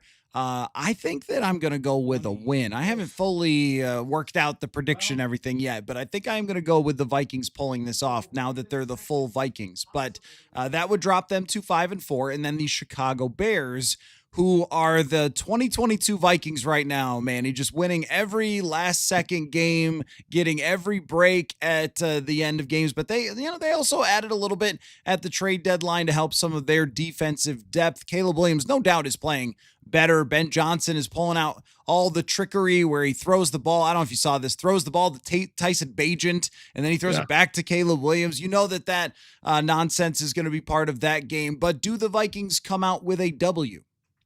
I think they bounce back from a tough loss against Baltimore and come away with a win. I think this is another one that's going to be close because, like you said, it feels like the Bears have kind of found their groove offensively a little bit. I still have some questions about their defense and their ability to kind of get after the quarterback. I know they made a move to kind of help with that a little bit. Don't know how much it's really going to help. And the Vikings being at home, I think, is going to really help them too. So I got them winning a semi-close game here and evening their record up at 5-5. All right, staying at 500, and then they will go to Lambeau and a Packers team that at times has looked invincible this year and then at times has looked very vulnerable. And one of those times was them losing to the Carolina Panthers, but they also lose Tucker Kraft, which I don't think you can overstate as an injury as the main part of their offense so far this year. But I think that the Jordan Love experience is 1 week it's the top of the roller coaster, the next week it's the bottom. He could hit the sickest 40, 50-yard pass at any time. He could also throw the worst interception at any time. So does the Lambeau advantage give them the edge here? JJ McCarthy's first trip of potentially many to Lambeau Field. How does this one play out for the Vikings? I was very skeptical at how JJ McCarthy was going to handle going into Detroit, especially considering it was his first start in a month and a half, basically. And I thought he'd settled in. I mean, certainly wasn't a perfect game, but I think he played well enough. And obviously the Vikings went into Detroit and won the game. I think it kind of showed me that he's at least from a mental standpoint of handling the major environments, he can do this. He can function. And I get the sense that he's going to start, growing and playing better as the weeks go on. I think the Vikings are going to find a way to win. Just because the Packers are that team that you just don't really know, especially now with Kraft being out, you don't know what you're going to get out of them on a week-to-week basis. And I know they've got the Eagles and the Giants coming up before they play the Vikings. And who knows how those games are going to go. But I'm going to give the Vikings a sneaky win that is going to raise some people's eyebrows here. And I've got them jumping up to 6-5. 6-5. That one will be how much can they block Micah Parsons? But, they gave up 7 total pressures to Aiden Hutchinson and shut down everybody else. And we're still able to survive against the Detroit Lions. And the other thing is that a quarterback who can run away like JJ McCarthy can, a big difference maker, 6-5 after a brilliant win at Lambeau in the late fall. Should be really nice down there. Then they fly out to face, and I'm not even joking, the league's best quarterback this year, Sam Darnold. By the statistics, he is at the top of the NFL at this moment. They also just acquired Rashid Shaheed, a speedster for that team. They have been on fire since the beginning of the year. But do the Vikings win? I will not. I refuse. I will not call it a revenge game. It's a nice to see you game because Sam Darnold has no reason to get revenge against the Vikings, and the Vikings have no reason to get revenge against Sam Darnold. It's a handshake before the game. Good to see ya. All smiles football game against the Seattle Seahawks. Do the Vikings fly back with a W though? Think about what Rashid Shaheed is going to do for Jackson Smith and Jigba now. Yeah. I mean, JSN's already been fantastic this year. But, Sam Darnold has had to kind of lean on him quite a bit, and teams are going to start scheming for that. So getting Shaheed I think, is a really sneaky good move for them. And I think it's going to open things up for Sam Darnold a lot more. And I'm going to give Seattle the win here because I think they're just playing at a really high level, a great level right now. And Sam Darnold is just off the charts good right now. And I think it's going to continue, and I think Seattle comes away with a win. I'm going to stop, and I'm going to give you a take here. The way that the schedule plays out, if the Vikings can go 2-2 and get to 6-6 at this point, no matter how it happens, if you lose to the Packers, beat the Seahawks, if you beat the Ravens, lose to the Bears, whatever it is, if you could get through this next section 2-2, which is a very, very hard part of the schedule, then it goes Commanders at home, Cowboys, Giants on the road, and then the Lions are the next 4 games after that. You can win 3 out of those 4 and get up over 500. I think this is a very, very vital part of the season. Not that they're all not vital, but because of the caliber of teams that are coming in to face the Vikings and then going out to go up against Seattle. If you survive this, if you go 1-3, it's probably over. It got to be at least 2-2. And if it's 3-1, then you're a serious contender. So very important next 4 games. After that, they will come back home and play Marcus Mariota's Washington Commanders. Now, this screams, though, man, you've got them losing to Seattle, so come back, bounce back against Washington. If they beat Seattle, it screams letdown game after that with Washington. But since you have them losing to Seattle to go to 6-6, what happens against the Commanders? Yeah, I think they win this one. And, Washington just – you take Jaden Daniels away from that team, it's just not good. Terry McLaurin, who went and got his bag, he got his contract, and then he just can't stay on the field right now. He's just been in and out of the lineup all season, and that's kind of their best offensive weapon overall. And Deebo Samuel, where is he at this point in his career? He's a little up there in age now too. And their defense is just not very good right now. So I think this is going to be a win for the Vikings. And honestly, Coller, I don't think it's going to be particularly close. This kind of reeks of, now obviously the Vikings have to be healthy, but this reeks of kind of like a 31-14 type of game where the Vikings play really well, McCarthy plays well, and the defense is able to shut down Marcus Mariota in that limited offense. It feels like when a team has extreme disappointment from their expectations, it just hits them so much harder. I mean, if you go into a season and like, we're kind of bad, and that you might get like a blip from that team as everybody's trying to get their contracts for next year. I think it becomes like a sad week to week thing for a team like Washington that expected to be back in the playoffs, expected to be beating the Philadelphia Eagles and going back to the NFC Championship, and to be here is such a shocking letdown for that team. And the Vikings should be desperate at that point. So 7-6 and then out to Dallas. So you said, hey, this is where they could get a big offensive explosion against Washington. Well, even with Quinnen Williams, and I think Quinnen Williams is a great player, but they still can't cover anybody. The Vikings have Justin Jefferson. This is the one where what are McCarthy's career highs? Because they're probably getting set in this national TV game against the Dallas Cowboys. But can he outduel Dak Prescott? That will be the question, because when Dak is on, that offense can hum pretty good with the Dallas Cowboys, with Pickens and with CeeDee Lamb, obviously. I think the Vikings win this game. I think there's going to be a lot of points scored because of what we talked about with both quarterbacks. I think this is going to be a great opportunity for JJ McCarthy to really shine and show what he's capable of doing. And, maybe it's a situation where the Vikings get out to a big lead and McCarthy ends up throwing for maybe like 250 yards, because then they start to run the ball because they've got a 2-touchdown lead in the fourth quarter, that type of thing. But either way, I think the Cowboys, their defense is just not good enough, and the Vikings go into Jerry World and get a win. I see this one being much more like 34-28. Dak's got the ball in the last drive and it takes a sack and loses the game to the Vikings, because I think they're going to score just like with Detroit. We're praising the defensive performance. It was overall fantastic, really, really great job by Brian Flores. At the same time, they allowed 24 points because they gave up big plays. And CeeDee Lamb, George Pickens, like those guys, who's covering them? The Vikings didn't make a big trade for a cornerback.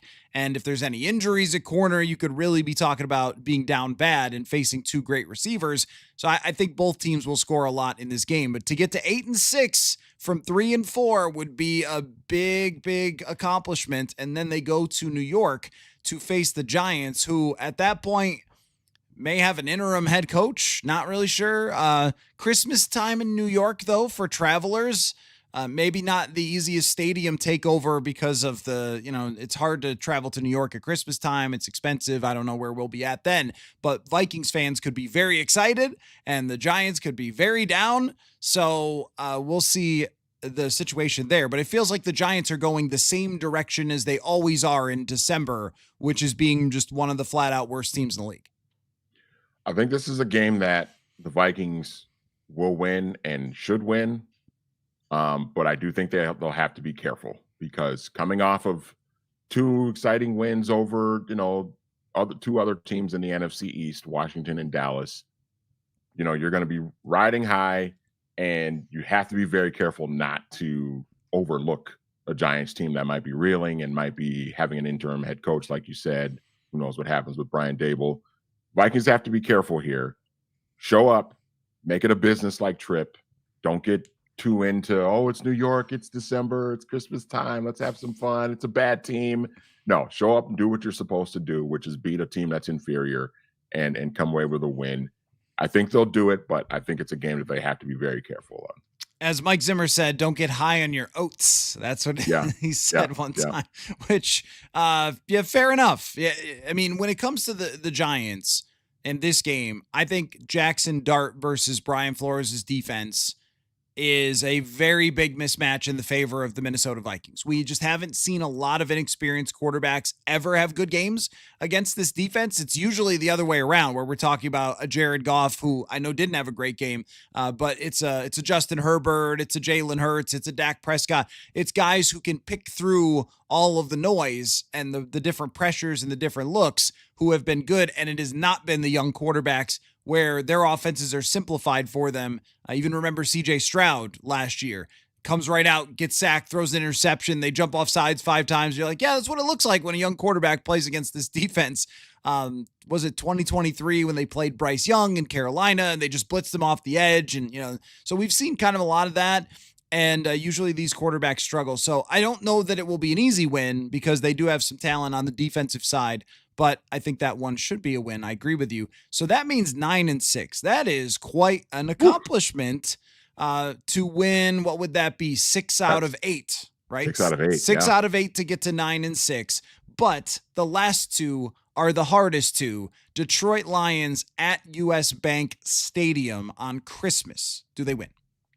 And according to the way I picked the schedule, if they win either of these 2 games, that would mean they will have swept that opponent. Oh, because I have them beating, because they already beat Detroit, and I have them beating Green Bay on November 23rd. So I'm going to say this is a Lions win on Christmas Day, that Thursday. So I think Detroit is going to be in a position where they're very desperate to, maintain control of this division because the Packers might be on their heels. Maybe the Vikings are on their heels in this division as well. So I think Detroit's going to be very desperate. We still know how well coached they are, the offense, the quarterback, all of that. I think the Lions are going to come into US Bank Stadium and play really well and win a game. Just as a schedule picking philosophy through the years, I have always just tried to split with the division except for Chicago. Like, you can sweep Chicago. Now we do that. Before, I always gave them a Soldier Field loss, but O'Connell has completely wiped away the Soldier Field curse.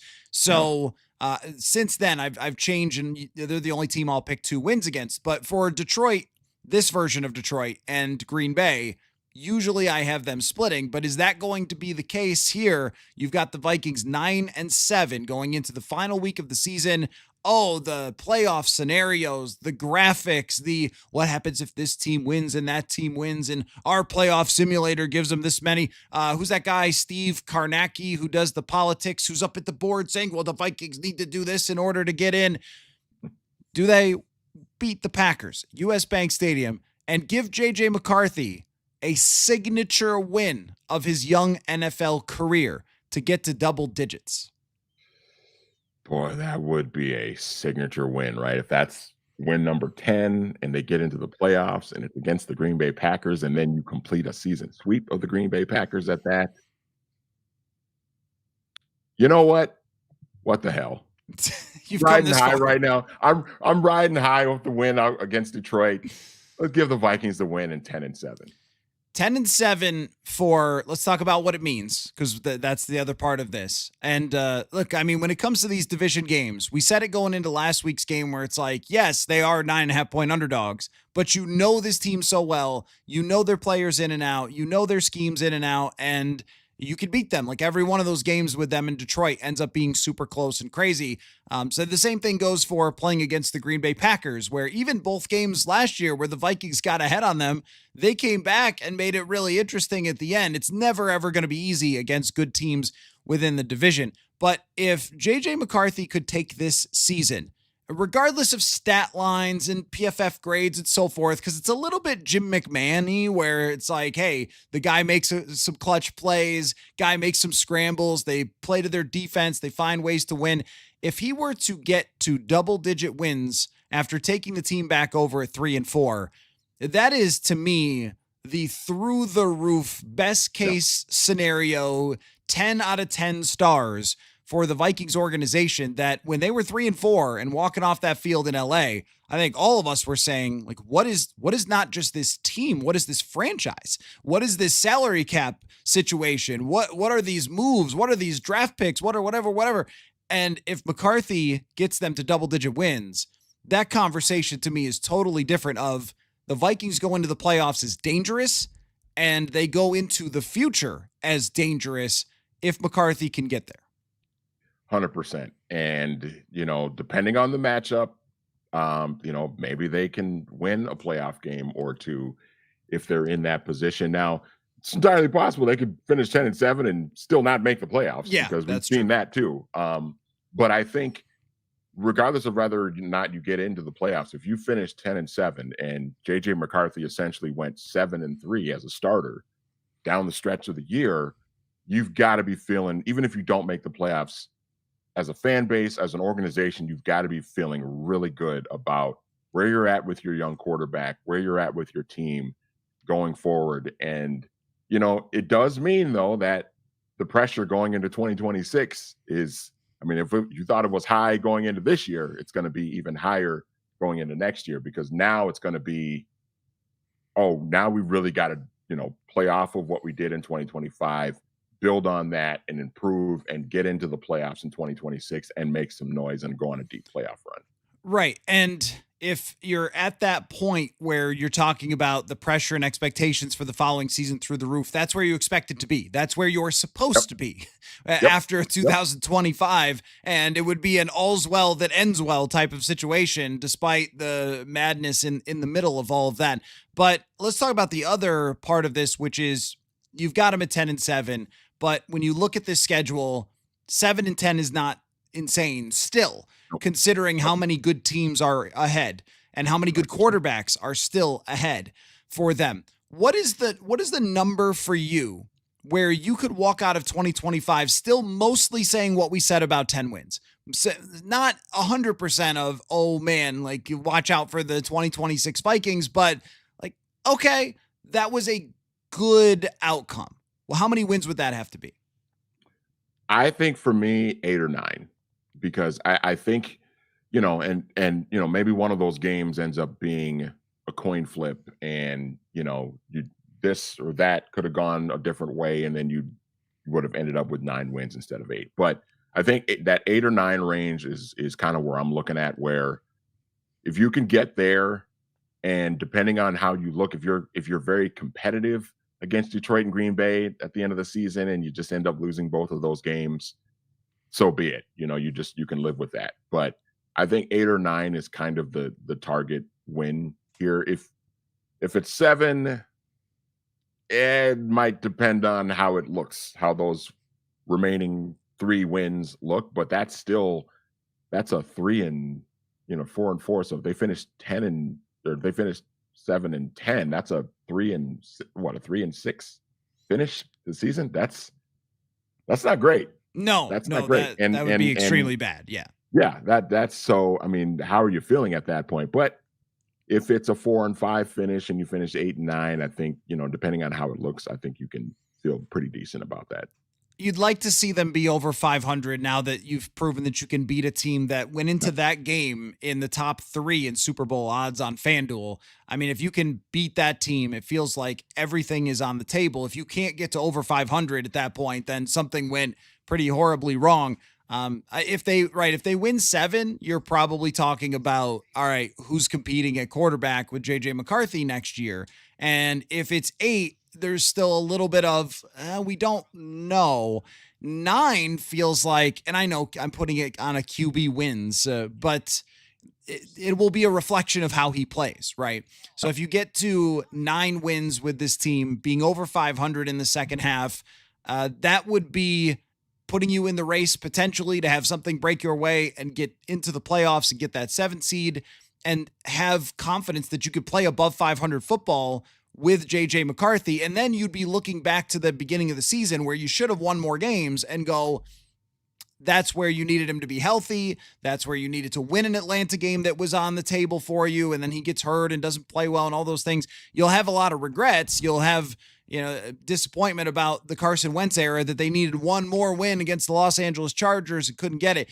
But at least you can have those conversations. If it's less than that for me, even 8 is kind of like, are we really is the future going to be very clear there? I think it gets muddier and muddier as you go backward from 10 wins, but 10 is probably the best case scenario for this team. Manny, thank you for still making the time to pick the schedule amidst your busy schedule.